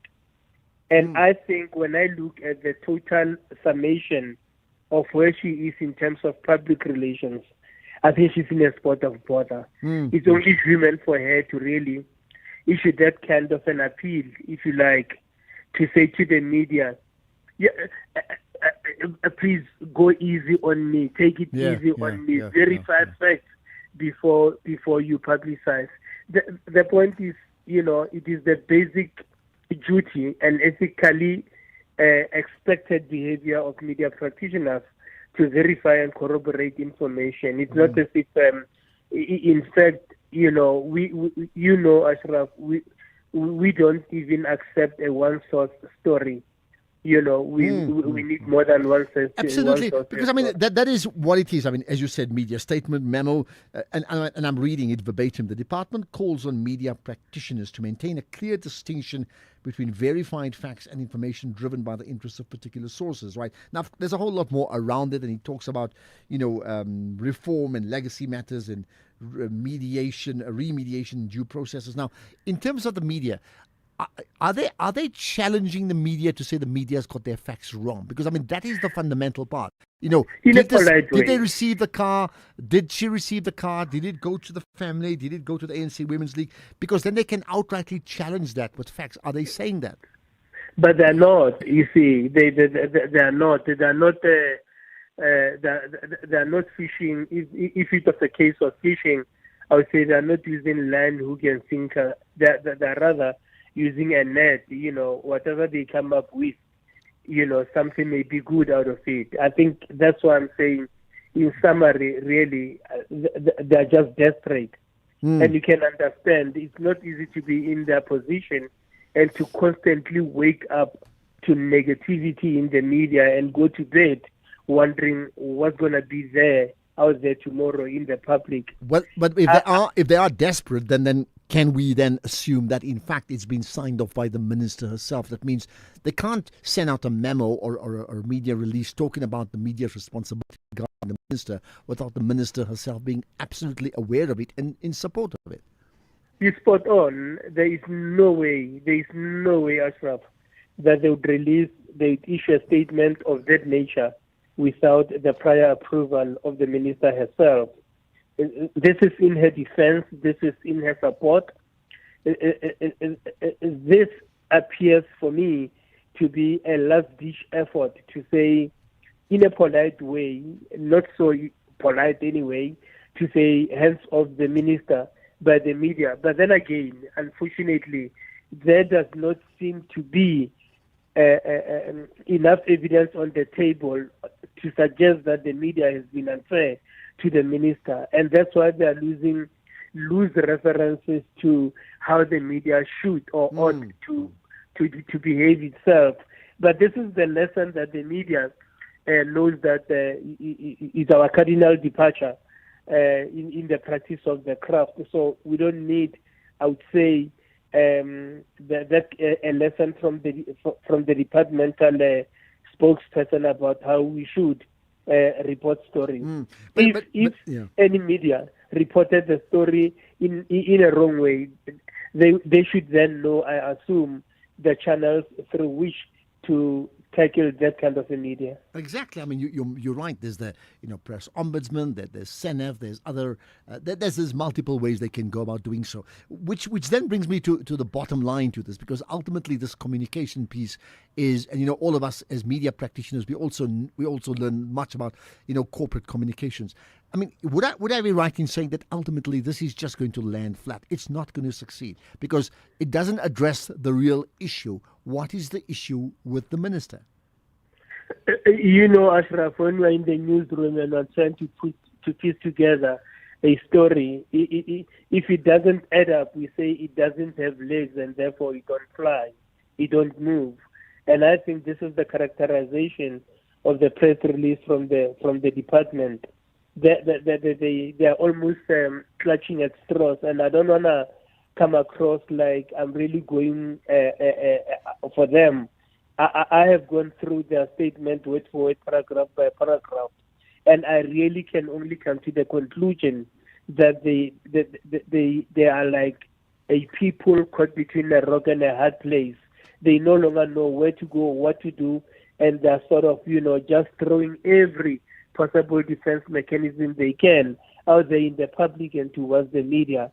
And unfortunately, this is not the right way to go about it, because ultimately, she's still going to have to answer the questions. Were they the cars? Were they two? Were they supposed to go somewhere? Did they go end up somewhere where they are not supposed to end up, visiting your family? Things like the qualifications, produce them, put them on the table. Let's see. We are all interested in evidence. If there is no evidence, then we believe that there is something to be answered for.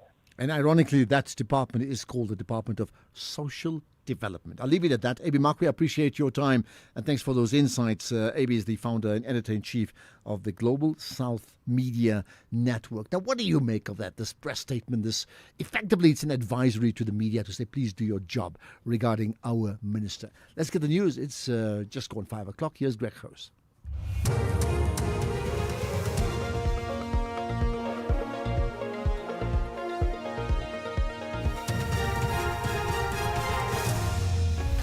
Thank you. Ashraf. Minister will appear in Parliament over AI policy, and Russia scales back its annual military parade. Good day to you. The chairperson of Parliament's Communications and Digital Technologies Committee, Kusela Diko, says Minister Solly Malatsi will soon be hauled before Parliament to account for the withdrawal of the draft National Artificial Intelligence Policy. Malatsi withdrew the AI policy after it was revealed that it contained fictitious sources in its references. He says his department will treat the matter with the gravity it deserves. However, Diko says the committee will process 2 complaints against the department. Fortunately, consequences are going to have to follow, and Parliament does demand accountability from the Minister in this regard. As the chairperson, I've already received 2 letters from the African National Congress and Umkhonto weSizwe Party requesting that we invite the Minister to the Portfolio Committee so that he may elaborate on how such a matter would have happened. I mean, the AI policy was really supposed to be the bedrock of one of the most transformative technologies of this 21st century. It's really disappointing that the department would fall itself into some of the ills and challenges that define the use of AI. We would have thought that they would consider this matter better. Postbank customers who have been using a post office branch to access their accounts will now need to use new and expanded banking channels. From this Friday, Postbank saving account customers will access deposit and withdrawal services through Standard Bank and retailers. The change does not affect social grant beneficiaries. All SASSA grant recipients will continue to receive their payments through existing channels, including retail partners and ATMs. Postbank's Tamsan Kaitet. This notice importantly applies only to Postbank savings accounts holders and does not affect social grant beneficiaries who already access their payments through retailers and ATM. It is important that we stress that the change does not affect social grant beneficiaries in any way. All SASSA grant recipients will continue to receive their grants as usual through existing channels, including retail partners and ATMs. The Hawks Asset Forfeiture Unit has been granted a more than 100,000 rand forfeiture order by the Northern Cape High Court against 2 Zimbabwean nationals found operating an illegal pharmacy in Kimberley. Provincial Hawks spokesperson Tebogo Tebe. Police arrested a couple of Zimbabwean nationals, Mr. Takundu Makuduro and Mr. Lydia Babapeta. It is alleged that the 2 operated an illegal pharmacy and dispensed medicine without any qualification in contravention of Section of Medicine Control Act. Investigation on the criminal matter continues. Thousands of unemployed young people have demonstrated outside the newly opened Prince Buthelezi Mall in Impangeni on the KwaZulu-Natal North Coast demanding employment. The mall's been revamped and renamed in honour of the late IFP leader, Prince Mangosuthu Buthelezi. Some of the demonstrators accused local authorities of sidelining locals during the hiring process. We've got complaints and we are not happy about the way they employed people from different places, and then the locals are not being employed. I don't know what happened about the way they hired the people inside there, because they said to us these things belong to the councillors, but now the councillors failed to take us to work there inside the mall. Russia's announced its annual military parade in the capital, Moscow, will be scaled back this year with fewer troops and no military hardware. The BBC's Paul Moss has more. It's an event intended to make a statement. Tanks and missiles rolling through Moscow, watched by dignitaries from home and abroad. Russia's annual military parade is supposed to commemorate victory in the Second World War, but it has been used to show off the country's current military strength. So why make this year's more modest? There's speculation Russia is now so short of arms and army members, none can be spared for the pageantry. But also that defence officials are scared the parade could be targeted by Ukrainian drones. Top story: the chairperson of Parliament's Communications and Digital Technologies Committee says Minister Solly Malatsi will soon be hauled before Parliament to account for the withdrawal of the draft national AI policy. That's SAFM News. I'm Greg Khus. In sports this hour, Bruce backs Bafana Bafana to reach knockout stage at FIFA World Cup, and Adams eyes more impact as Junior Box face Australia. More details at 5:30. SAFM, guiding you through the rush hour traffic. Well, a collision scene at peak hour changes things very quickly. This afternoon, we've been telling you the N1 through Midrand has been a joy and easy to get through, heading towards Pretoria. But a crash has changed that. The collision scene at Samran, the backlog of traffic down around Allendale. So we're between Allendale and New Roads where you'll pick up the queue, and it's heavy on the N1 north right through to that crash at Samran. The N1 going south, a collision at Ravonia Road still badly backing up traffic from the N1 Allendale into Buccleuch and then all the way down to the scene just past Ravonia. It remains very heavily disrupted today. And a breakdown on the N12 just after Voortrekker Road means a delay coming off the N3 at Elands Interchange, making your way through Alberton down towards the Reading Interchange. Durban today looks like some roadworks on Chris Hani just after Connell Bridge. So a bit of a backlog there. That section of Umgeni Road over the bridge and just onto Chris Hani. Very slow going. Also a crash on the N2 southbound before Spaghetti Junction. That's pushing a traffic queue back through towards Inanda Road. N3 outbound through Sherwood towards Spaghetti Junction looking slow, and quite a big crash reported South Coast Road at Grimsby, so watch for some delays around that one today as well. If you're coming into Cape Town, a collision at the foot of Sir Lowry's Pass, the N2 inbound, quite heavy as you come off the pass in towards that particular scene, and the Goodwood section of the N7 northbound is heavy into a single lane at Voortrekker Road, into that mess Voortrekker Road itself through Goodwood, and Viking Way coming out from sort of Pinelands into the N7, all very heavy. With your traffic update, I'm Rob Byrne. Stay safe on the roads. SAFM is with you. The National Pulse with Ashraf Garda on SAFM.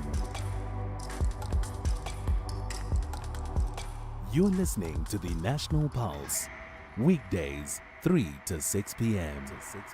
So we're going to chat to the Joburg Mayor, Dada Morero, just now, because, and good news, they're getting things right regarding water, particularly the Brixton Reservoir. So we'll talk about that just now. In fact, there's floods of calls around Gauteng education and just education in general, around the issue of, do I say Mugabe's son, because that's how people are calling him, around that conversation we just had from the Department of Social Development in terms of the warning effectively to the media, or the advisory to the media to say, like, do your job, right? There's that as well. And the ongoing theme around undocumented foreign nationals and the growing numbers of people who are protesting about it. Still haven't heard much about any verification about people, learners whose parents will be foreign nationals born in another country. They could well be citizens of South Africa right now who are being prevented from getting to schools. I mean, that's a story I've been hearing. It's not verified, if you know. By the way, I have to just tell you, there's a tweet from Chatunga Mugabe. Now, I'm not too sure how verified this tweet is, which would be in the name of Bellarmine, Mugabe's son, right? Saying, and it's got a picture saying, I apologize to President ED and all law-abiding Zimbabweans for tarnishing my father's name and the country's reputation. I was fined 600,000 rands, which President ED has already paid on my behalf. He warned me not to repeat such behavior. I will return back to Zimbabwe today. There's no verification on that tweet, but many people assuming that it is him, as in Mugabe's son. Comments on that, welcome. But next up, what about the MK party and their local government election plans and their strategy in appointing or electing leaders? We'll talk about that next. This Freedom Month, we reflect, we remember, and we celebrate how far we've come. 30 years into democracy, South Africa continues to shape a future grounded in justice, equality, and opportunity for all, under the theme Freedom and the Rule of Law. 30 years of democratic citizenship. SAFM will bring you all things freedom, the voices, the stories, and the conversations that matter. Join us as we honor the journey and explore what freedom means today. SAFM, leading the conversations that move us. Ashraf Garda on the National Pulse. So, all different parties have their own processes in appointing leadership, both at national level. For example, the DA had their conference fairly recently, right? But then also the same at regional and local level. But the question mark is, how does the MK party go about doing so? They're gearing up for the upcoming local government election, big election as we know, right? And they've announced party leaders to lead its election campaign in various provinces. Interestingly enough, in a letter sent to all MK party members, the party secretary, Sibonelo Nomvalo, said the individuals were appointed through consultative processes. The question is, what are those processes? What do they do? And what are the lessons to learn from that? Dirk Kotze is a political analyst from UNISA. Prof. Kotze, appreciate your time as always. Thanks for joining us on the National Pulse. Prof. Kotze, do I have you there? Maybe not there just for a moment. Okay, we'll connect with him in a moment. Just to remind you that you can send us your comments on any of the issues, and it's great if you also just post on social media too, because I can engage with you there on, just tag me and SAFM Radio on Facebook, on Instagram. You'll find us do the same on the X platform as well, besides many others too. Right, we do have, in fact, now Professor Dirk Kotze with us. Appreciate you joining us on the National Pulse. Prof. Kotze, do I have you there? Okay, somehow there's a disconnection, even though we have a connection. And let me remind you, if you just tuned in late, the issue of Mugabe's son, Bellarmine Mugabe, deported, paid a fine, but either fine or custody, he had an option, but paid the fine, or somebody paid it for him, and he's on his way out of South Africa, like today, right? Prof. Kotze, do I have you there? No, we don't. Okay, let's see if we can play some, we'll play some voice notes as well, and we'll pick up other comments from you, wherever you may be in the country. Here's one. Ashraf, I'm surrounded by 5 public primary schools, full to the brim with foreigners. I can't put my son there, so I pay, I think it says 9,000 rands a month, so he can have better conditions. Immigration issue in this country is a very serious issue. I could be using that money towards my RA, retirement annuity, if conditions in public schools were desirable. Comes from Mtunzi. Well, listen, at 9,000 in a month, that is steep. Has it worked out for you on that basis? And why, what is not clear is, since it's, as you said, full to the brim with foreigners, has that compromised your son's education? I mean, tell me how. I'd like to know. Here's some comments from you. Good afternoon, Ashraf. The sentencing was well orchestrated. The judge himself, he knows what went on. 600,000 is nothing. You are supposed to have served the sentence, not 2 years, more than that. You are supposed to have served the sentence, not given a fine. The cousin, obviously, he's going to get paid by Grace Mugabe in Zimbabwe when he's out, or maybe his family's already given the money, US dollars. As we know, these are filthy rich people. So 600,000 is nothing for Grace Mugabe. That's like 60 rand for her, or 600 rands. That's it. It's nothing. It's pocket change. So this was well orchestrated. The young man is scot-free, and I knew this was going to happen. That's what you get when you deal with a corrupt society and high-profile individuals. But that means you're suggesting what the magistrate is corrupt. How do you determine that? That conclusion. that the magistrate is corrupt and the entire legal system based upon one ruling. Afternoon, Ashraf. Ashraf, I'm looking at the case of Bellarmine Mugabe and Matonodze. You know, it's interesting that Matonodze was charged for illegal possession of firearm and ammunition and defeating the ends of justice. On top of that, I mean, he shot someone there, right? And guess what? He got 3 years in prison. I mean, compare that to what Malema got. Now, tell me if this is actually does make sense. Thank you, Simpo from Freire. Well, you're the first one to bring it up to that. I've been sort of alluding to that all afternoon to say, make the comparison. So here you are, someone shoots someone and gets a 3-year sentence, now imprisonment, right? I mean, that person can appeal, but that's what it is versus the Malema one of 5 years. And it does puzzle people. So, you know, if you know more, help us understand why that would be the case. Help us understand that. Yeah. Okay, there's more comments which we'll get to right after this. Kathy Mutlatlana on the National Briefing. In the Eastern Cape, Joseph.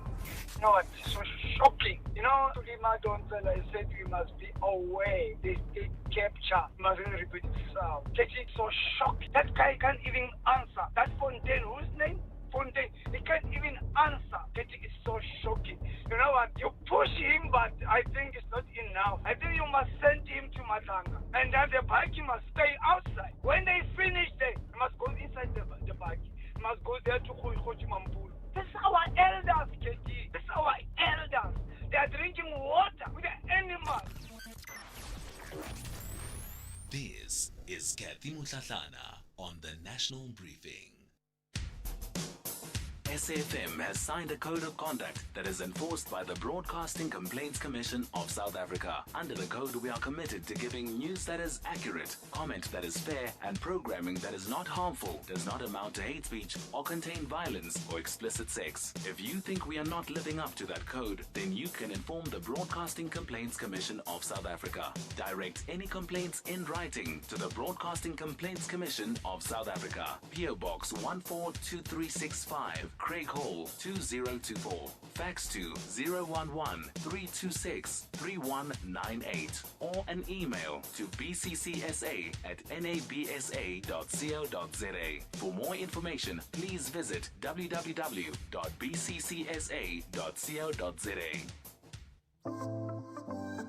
Wherever you are in the world, SAFM 104 to 107 is accessible. We're also streaming live on Facebook, X, and YouTube at SAFM Radio. We acknowledge and appreciate everyone tuning in and watching our streams.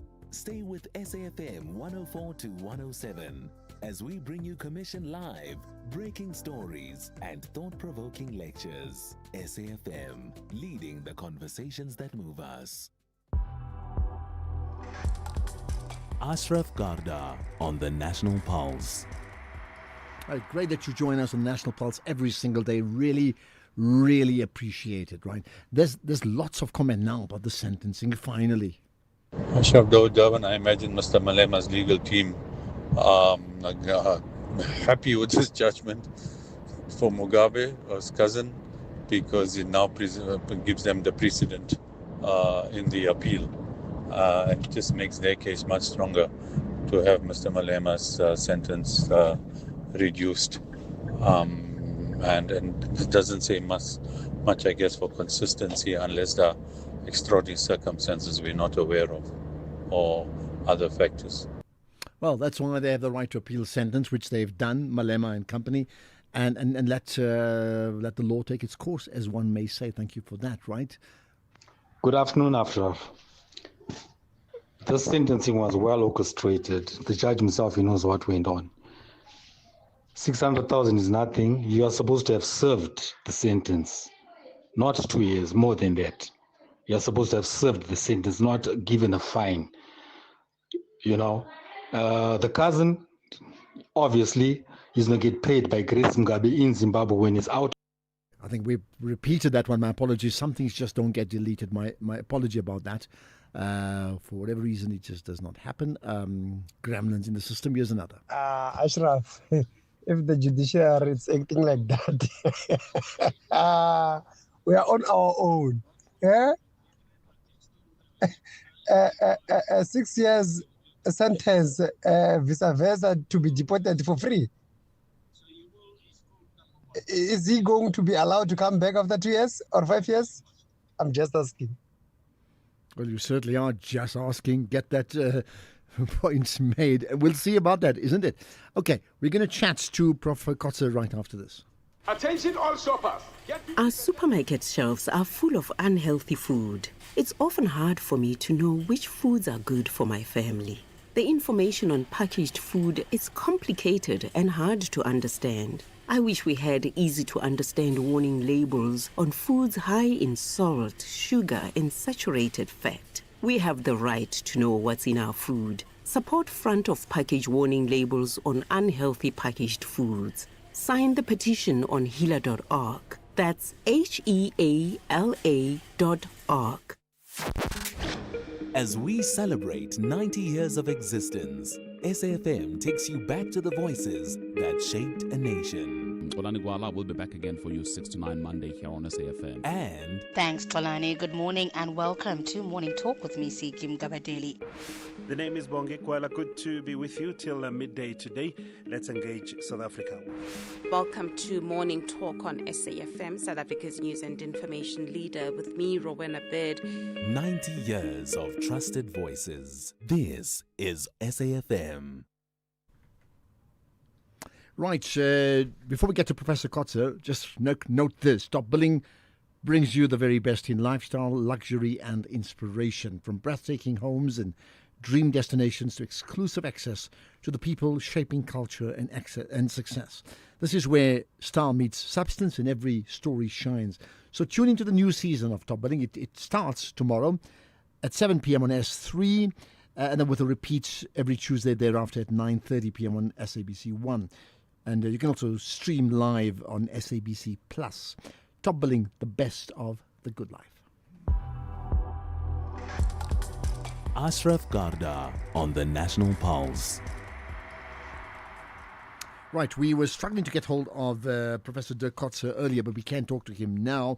And the Joburg Mayor coming up next about plans around water development. Right, Prof. Kotze, thanks for your time and thanks for joining us. Good afternoon. Thank you very much. Good afternoon. So let's talk very quickly about, MK Party's party processes compared to how other parties get to appointing key leadership, from the top right down to the bottom. Yes, well, in the case of the MK Party, it's very different from most of the other parties. They don't have elective conferences, whether it's at national level or provincial level. So the leadership are, to a large extent, appointed by what they call the National Command, which is similar to a National Executive Committee of other political parties. And then the final decision is that of the President, which is President Zuma. So in that respect, there is therefore no elections, there's no campaigns. Also, when someone is removed from a position, there's no acting persons because they can immediately be replaced by someone which is immediately becoming a sort of a permanent appointment. At the lower levels, local government level, it's going to be still unclear how they are going to do it, especially, for example, the nominations for the elections. They have what they call provincial detachments. It's very similar to the 1960s MK, and the words or the categories concepts that they are using. But we will have to see if they are the ones that will take the lead in order to deal with the nomination process. In the case of other political parties, what we are seeing more and more now is that when it comes to the identification of candidates, especially now for local government, that they have actually selection processes, shortlists, interviews that they have with the candidates, and then ultimately they decide on that for the mayors, the positions of mayors, but even for ward councillors and PR candidates. So there's quite a big difference between them. And in doing so, I mean, I think the same argument can be made about the Action SA that am I right? It's less consultative. They don't have this national convention that other parties have. But in it being less consultative, and I'm saying that in inverted commas, right? Is it necessarily unconstitutional in terms of how that party is run? Well, I didn't mention Action SA. Action SA is leaning more towards the approach of the MK party. It is so far they didn't have really sort of national conferences or national elective processes. It is but in order to be registered as a political party, it must have a constitution first of all that is presented to the IEC. And the IEC must be satisfied that they are following the laws of the land, that it's not contradictory with it. But there's no legislation that says that there must be a very particular process or procedure in order to nominate and elect either the leaders of the parties or the candidates. Okay. So in that case, I take it as long as they have supporters, then the party stands. If people believe, all things considered, that's the party they will support, then that's fine. Professor Dirk Coetzee, much appreciate your time here on the National Pulse. We'll chat to Joburg's mayor after this. Ashraf Garda on the National Pulse. Right, let's talk about, Joburg Water, firstly. It's been an ongoing conversation for months on end, and by nature of Joburg being Joburg, it is a symbol of the water problems we have around the country. So there's a sense of good news today with the launch of the Brixton Reservoir and Water Towers project, because I understand that's going to change things considerably. So with me then is Dada Morero, the executive mayor of the city of Joburg. Mayor Morero, much appreciate your time here on the National Pulse. Good afternoon, and thank you for the opportunity to be with you. Thank you. Do I take it today is a cause for celebration?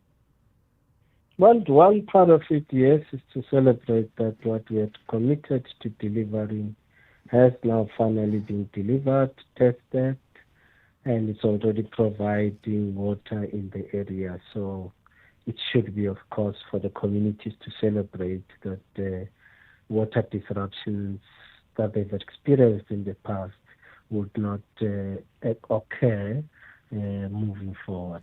So when you say water disruptions will not occur, just explain that, meaning how will this change things? Unless there are maintenance disruptions that will then have to tell the communities that on such and such a day the maintenance that is either being done at Rainwater or at the main reservoirs that supply the Brixton reservoirs. But what I'm trying to say basically is that at least as we speak now, the community will have uninterrupted supply of water. So we can confirm that uninterrupted, unless otherwise said, because of the launch now of the Brixton Reservoir. Yes. Give me the numbers. When you say uninterrupted, how has this changed in terms of actual supply? I can't hear you. How does this change in terms of actual supply? And I'm talking about the numbers. So remember what has happened in that area. We had about a 20 megaliter reservoir.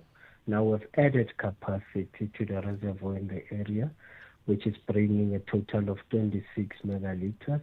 That 26 megaliters also has a tower that will be providing 2 megaliters of water, especially to high-lying areas, which has been a major problem that we've had in the area, where high-lying areas have been experiencing a lesser supply or non-supply of water.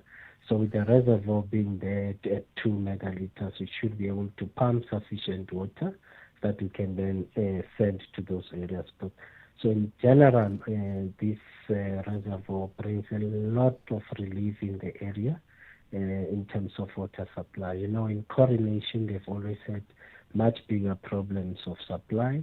At times they'll have water for few hours or not have water for days. Now we know we can be able to supply them with water throughout. So let's talk then about maintenance, because yes, there's been this argument that it's been the lack of maintenance over the years that's landed us in this problem. So this is a brand new reservoir, I get that. And I would take it there'll be just ongoing maintenance for it. But What then would be the checks and balances to ensure there's no breakdowns with other reservoirs that get us into the same position as we've had before? So look, I think the major problems that we've had don't always be this. At times, you'll still experience technical glitches with reservoirs, whether it's an electricity issue, where it trips and the reservoir is unable to supply water where it should, or the pump station has technical issues. So you will experience those type of interruptions. But now that we've got sufficient reservoir to store the water, it will give us at least just around, I think they said about 48 hours or 72 hours. So it will give us sufficient time whilst we are dealing with the problem to still be able to supply water because of the amount of storage that we have in the area. Okay. Just lastly, I see, the Minister of Water and Sanitation, Phemi Majortina, obviously was at today's launch. And I mean, she made the point in saying, and I quote, water security is too important to be reduced to a political football by political parties. Our people deserve honesty. Our people deserve accountability. And then referring to others who are, she talked about people who are unambiguous in their criticism of those she accused of using the water. She said, the water crisis for electoral advantage. And I quote once again, they amplify challenges without offering solutions. They sow doubt rather than build confidence. There's a whole lot more, right? Just how do you then respond to that, keeping in mind that there's no doubt that the issue of water will become, if it not already has been, a big election issue in the city of Joburg?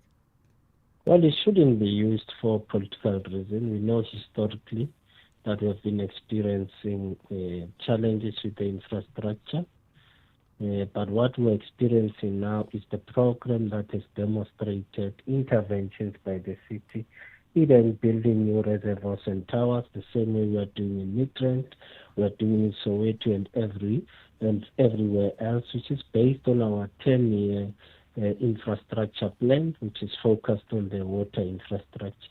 So there are interventions, but we should avoid at all times not to use it for political campaign. We went to communities there, we reported the progress, we reported what we were doing and the type of investment that is being put in the area.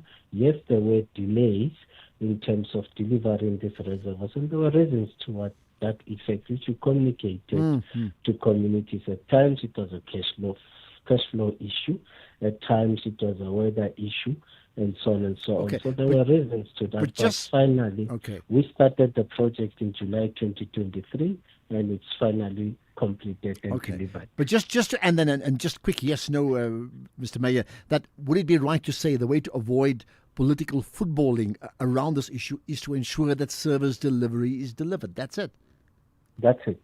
But we do appreciate communities of Correctionville, Coronationville, Emarantia, and all the areas in North 82 for having kept us on our toes and kept us accountable. We had water committees that we established in Coronation and in Westbury to help us go through this problem, and eventually with the water committees that we're working with, we kept them informed of the progress that we were doing. And some of them were here today to say, yes, now we can see the progress and appreciate it. All right, bottom line from the Mayor of the City of Joburg, Dada Morero, is keep us on our toes. That's the bottom line. Thanks for your time here. Much appreciated. We do have water. Just go on slightly delayed news headlines. Apologies for that. Here's Greg House. In the headlines, COSATU's welcomed the decision to extend the reduction of the fuel levy. The chair of Parliament's Communications Committee says the minister will be hauled before Parliament to account for the withdrawal of the draft national AI policy. And a man in India has defended taking his dead sister's remains to a bank to prove he's the rightful heir. There's the top stories at 6 o'clock.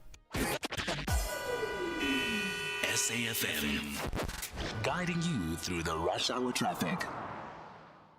An important note if you're heading out for flight connections into Joburg's OR Tambo, there's been an incident on the R24. It is just after Barber Road, approaching the airport. So the R24 backing heavily halfway back towards the Edenvale exit. Also a crash on the N3 South after Heldon Ace down by Cement Factory. That's heavy coming through Edenvale, down through Bedfordview towards Germiston. And the crash on the M1 North at Samran, causing a big delay through Midrand. Traffic backlogs from Allendale up towards that Samran crash here. Durban, a major alert to avoid this one. The M7 at the N2, a truck and other vehicles involved. That truck is jackknifed across the highways. The M7 is heavy from Roxburgh, heading out towards the N2, from Queensborough coming in towards the N2, and the N2 off-ramps onto that M7. Well, you're off-ramping into a very hot mess, so just try and avoid that. Also, crash N2 south before Spaghetti Junction. Traffic slow from Inanda Road. And if you're on Umgedi Road, getting over the bridge, Connaught Bridge, onto Chris Hani, some roadworks there, holding you up as you head into the Durban North area. Cape Town today, N1 out of town, still slow to Coburg Interchange. M5 is worth a mention.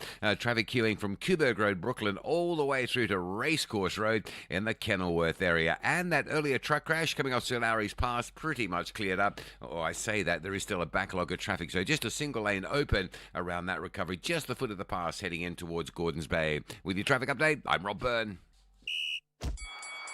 This is SAFM Sports with Duming Kapele. Right, to me, there's a Champions League semi-final later today, but your eyes on Bafana to start with. Yes, Coach Hugo Broos has urged the team to return to its core DNA after a poor AFCON showing, warning that discipline and mentality must improve ahead of the global stage. With most of his squad already decided, Broos says that only a few spots remain, setting up tough calls as players fight for a place in Mexico. And the coaching staff is also working on finalizing 2 friendly matches ahead of their departure, including one against Puerto Rico under discussion. Meanwhile, FIFA has announced that the 2027 Africa Cup of Nations will be from the 19th of June to the 17th of July.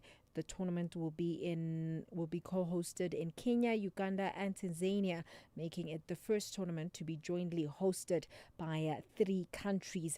Then Polokwane City coach Phuti Mohave admits that securing back-to-back wins against the side of Mamelodi Sundowns caliber will be a tall order. The Limpopo outfit hosts the reigning Betway Premiership champions tonight, buoyed by ending a 7-game winless run at home with a narrow 1-0 victory over Stellenbosch at the Old Peter Mokaba Stadium. But Mohave struck a cautious tone when asked whether his side could upset the Tshwane Giants.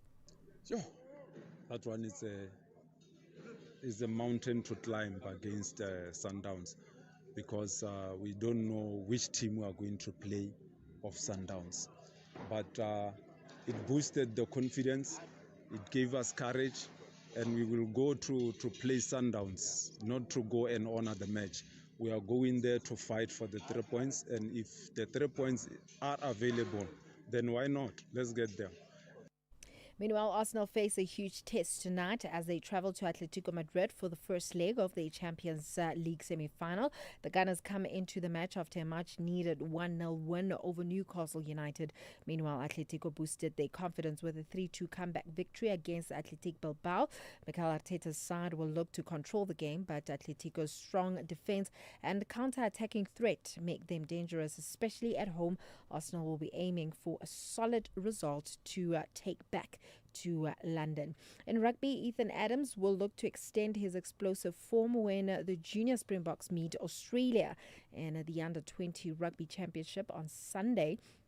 The powerful centre starred in the 48-21 win over Argentina, scoring twice and raking up 126 meters from just 8 carries. The Junior Boks lead the standings on 5 points ahead of New Zealand, while Australia sit on 1 after their narrow loss to the Kiwis. Kickoff is at 4:10 with New Zealand facing Argentina earlier in the day.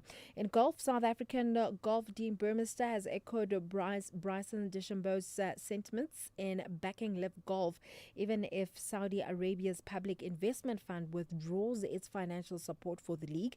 Liv has been thrust into the spotlight amid swirling rumors that the PIF could pull out amid growing financial losses that have reportedly totaled more than $5 billion, around 82.9 billion rand over the course of its 5 years.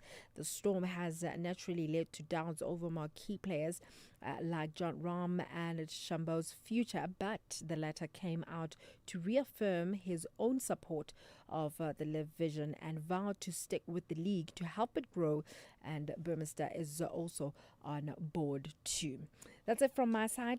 I'll have more on other sports tomorrow.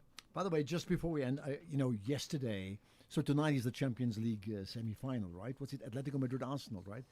Yesterday was that 5-4 result. And need I say to someone who plays paddle, if they had scored one more goal, they would have had the example of a good set, like 6-4 or something like that. But it was 5-4. And an injury time, 5-ball potential ruled out because the ball was, not offside. I mean, it was cleared off the line. Quite the most incredible game of football. Absolutely. Wow. Champions League at its best. Ke Natumeng Kgapele, Modimo ke yo. Kathy Mutlatlana on the National Briefing. When again we look at these numbers, right, it's recorded as teen pregnancy, but it really should in fact be sexual abuse. How much of it can be categorized as such? Yes, definitely there is the element of statutory rape. Where we're having an issue is that many of these cases are not recorded because family members do not want to actually open up a criminal charge against the perpetrator. More awareness needs to be done around the statutory part of it. And then the finance element comes in as well. Families are being paid off so as not to record this as statutory rape. Adeshni Naka, she's the Director Operations Manager at Childline KwaZulu-Natal. This is Kathy Mutlatlana on the National Briefing. As we celebrate 90 years of existence, SAFM takes you back to the voices that shaped a nation. Berea, the home of the four bespectacled Tisson brothers, all of whom work or have worked on the English service, particularly Audio Mix and Radio Today. Watch how the night proceeds towards dawn. And I need a lot of consoling when I started the early program. People couldn't believe that John O'Donnell and B. Reid were chosen for the early morning program, because if ever two announcers used to want to swap a morning shift for an afternoon shift, John and I would do it. 90 years of trusted voices. This is SAFM.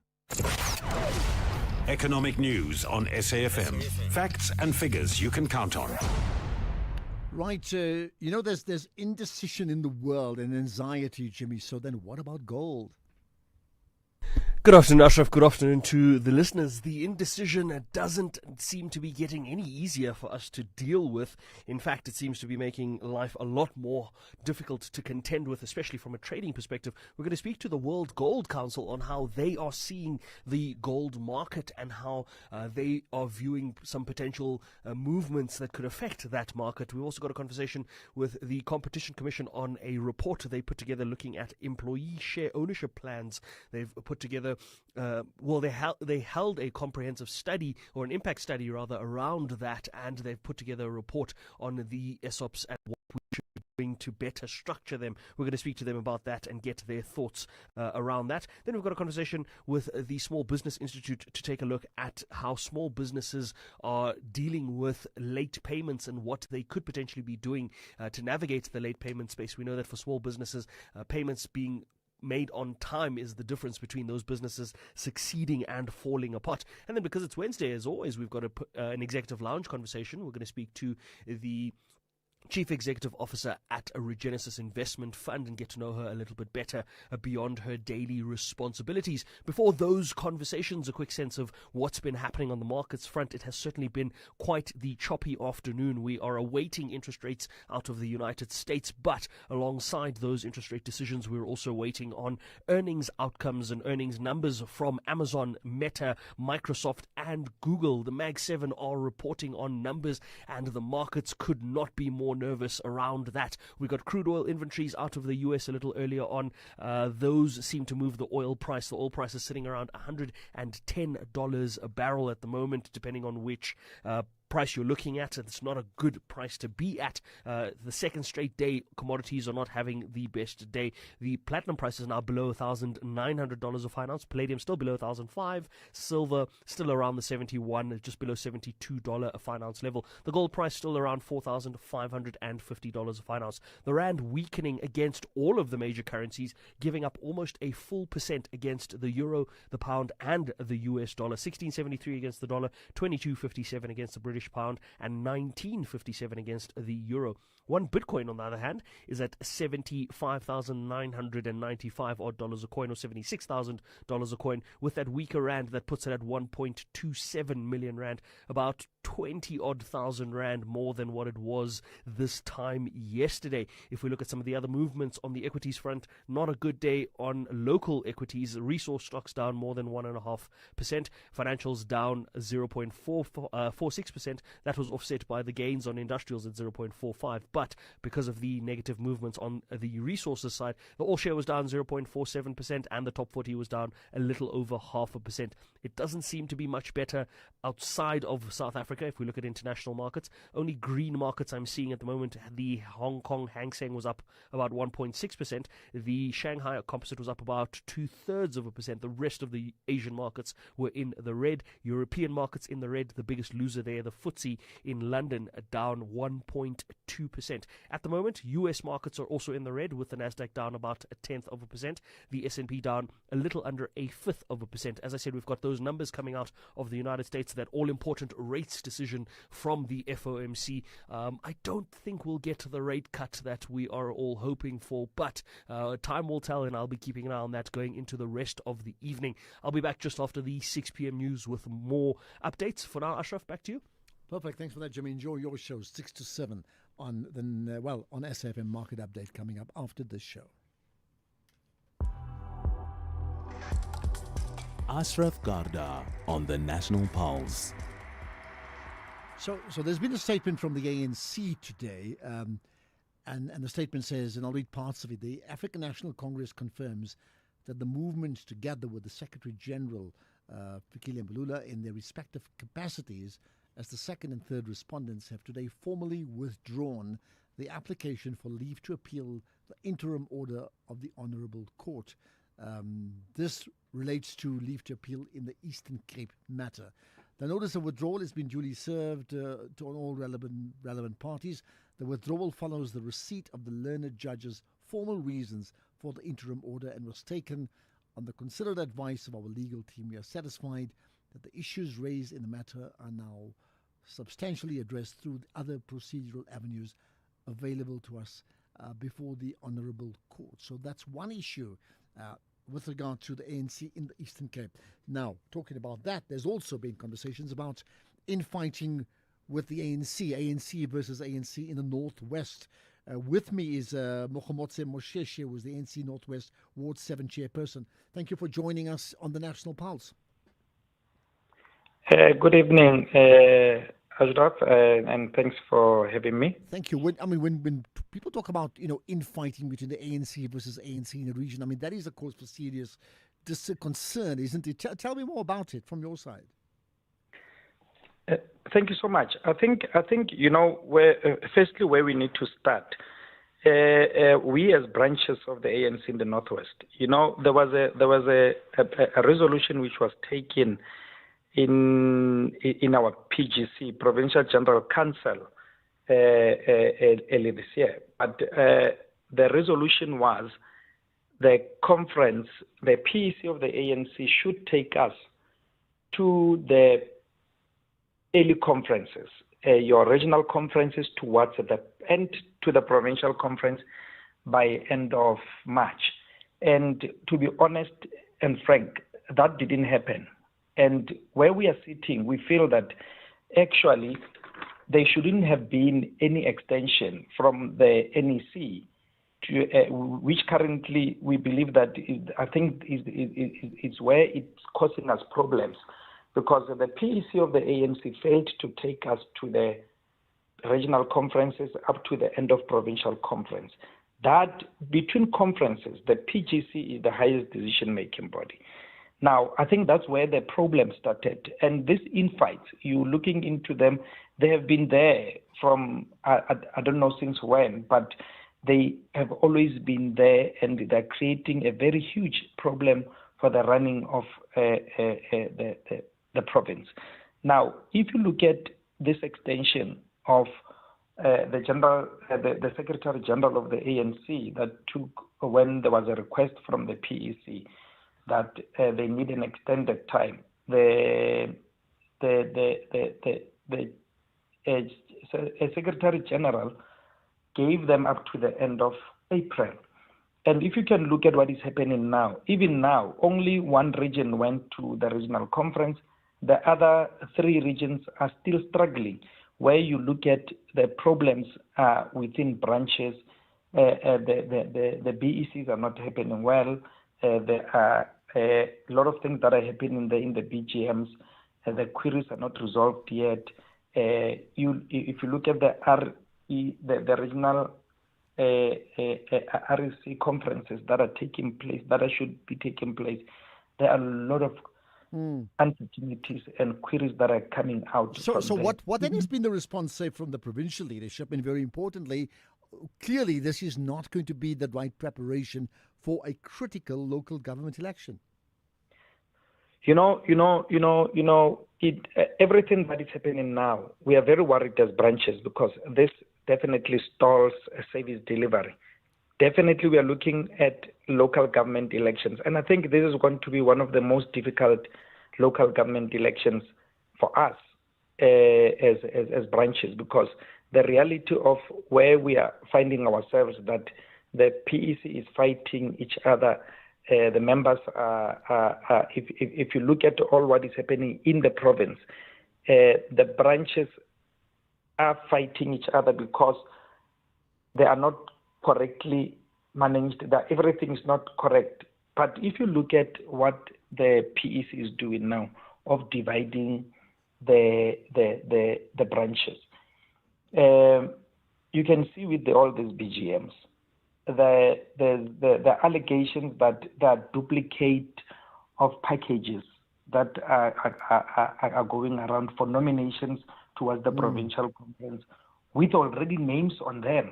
I received one of those screenshots that this is the same branch in Moretele, Ward 5, 2 different names and same signatures of the chair. I tell you what, let's get a response in terms of then what's the plan to bring the parties together, and we'll do that in a moment. Kathy Mutlatlana on the National Briefing. How do you make sense of what the mayor is saying this morning, that you're blowing the situation out of proportion? The mayor himself is in trouble. He's next to go. He is next to go. He knows there have been rumors about him. He knows he's on borrowed time. He's just playing around what is really there. He's the next one to go. Mayor Matlophe? I thought that we were called to discuss the state of the infrastructure, but I think my colleague there is now discussing something else, which I don't know where he gets it from. But all of these he's saying have a bearing on how you're able to execute your functions as the mayor of the city of Matlosana. This is Kathy Mutlatlana on the National Briefing. Ashraf Garda on the National Pulse.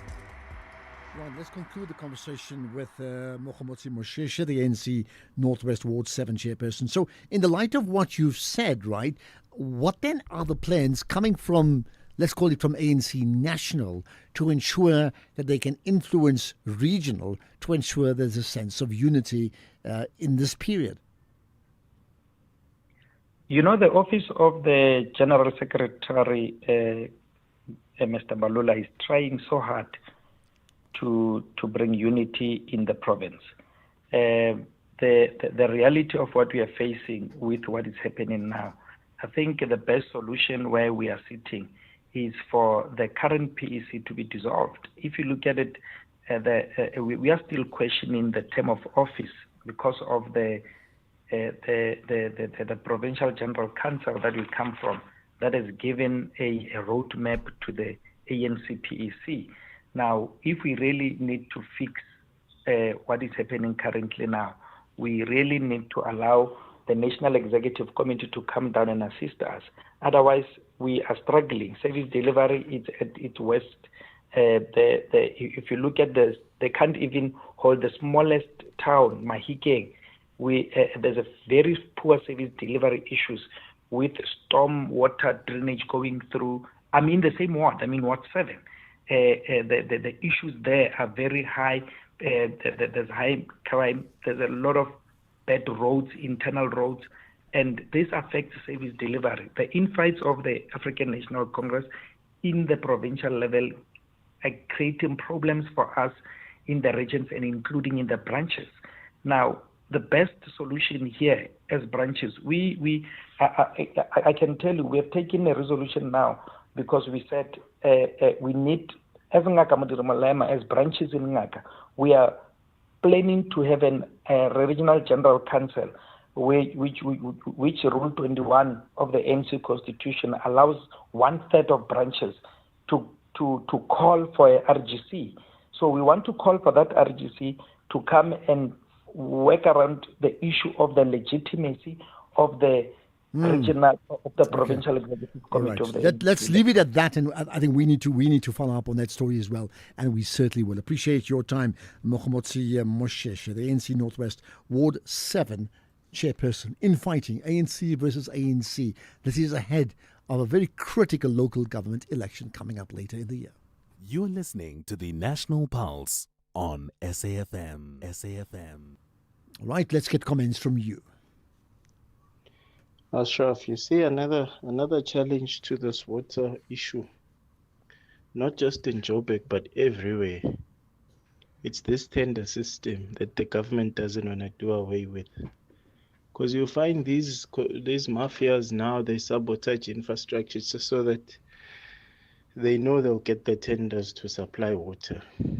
Which supplying water, it's supposed to be a short-term solution. But now they're using it as a day-to-day because they know they're earning from it. And it's not going to end until this tendering system is done away with. We're struggling. People even, because they're connected, they even bring waterkans to their homes. Got that. Interesting enough, I mean, regarding Joburg, Ricky Nair, who's I think he's an ANC councillor in the area, right? And I stand to be corrected whether he's an independent. I think he's an ANC councillor. I mean, he today also made the point where he noted that it's been completed with disruption despite serious obstacles, including amongst the obstacles what he called the construction mafia. So some of them went to jail. So, yeah, I mean, it's crazy how that's undermined service delivery for completely selfish reasons. Good afternoon, Ashraf. The Department of Education in Gauteng must immediately make an audit of all schools that were left empty when parents decided to take their children to schools in towns. They must then start renovating those schools and make sure that they provide quality education to ensure that they keep learners in those schools. I mean, that came out before as well, to say even during the struggle period that many of the struggle stalwarts were sending their kids to private schools. They should all send them to government schools and see how they fare then, and then see how that will shape them up. Yes, they have a right to send them to wherever they want, but considering they are, elected officials, should that be taken differently to say, no, they need to make the sacrifice? Hi, good afternoon, Ashraf. Well, I think it's pretty easy. Malema first kept the courts busy for a few years with claiming it was a toy gun, it wasn't him, he didn't fire the shots. These guys admitted guilt.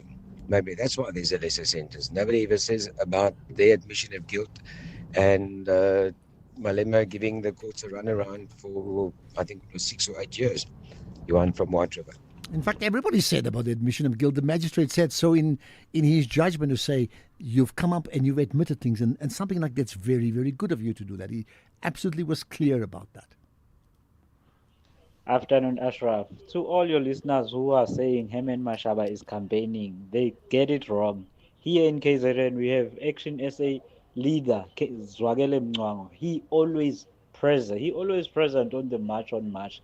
Even the other guy who Athol Trolley, he does visit sometimes. So that is wrong. It's in Ntombela in Pinetown, Durban. Right, point made. And there's another comment about the same thing. I have no business with March and March Operation Dudula et al.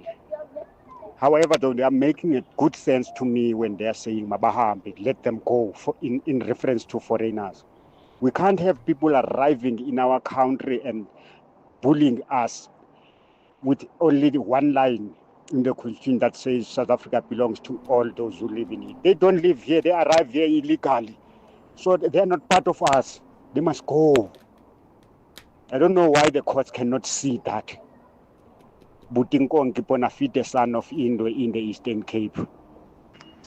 And we've got time maybe for just one. No, I think that's just about it. Look, let me leave it. Yeah, there's a couple of more text messages, but we read them as well. Let me leave it at that and just say, first of all, thank you for listening in. Now, you know, this production team, you got myself who presents, and then you've got now you got Keys and Intabi Seng who produced the show. Temba, of course, was part of it. You reference him often, but I mean, he's moved on. And we the team. So we value your feedback. We value your commitment to listening into the show and really appreciate the kind words that you say about what we do, because it's a challenge that we try and deliver to every single day, to deliver a winning show to you so that you can be completely switched on with regard to the conversations that matter.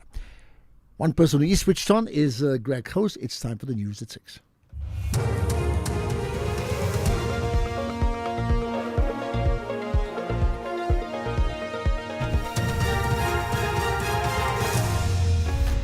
And thank you, Ashraf. COSATU welcomes extension over the fuel levy, and Minister will appear in Parliament on national AI policy. Good evening to you. Trade Union Federation COSATU's welcomed the decision by the Finance Minister to extend the reduction of the fuel levy by R3 a litre from the 1st of May. It says this will provide short-term relief to workers. However, COSATU President Sinkiswa Losi has raised concern over the continued lack of relief for paraffin users. As much as we welcome that, we say that we're a bit concerned that there's nothing for paraffin users. We are hopeful that a government will also have a look into it, because when you speak about paraffin users, you are talking about the more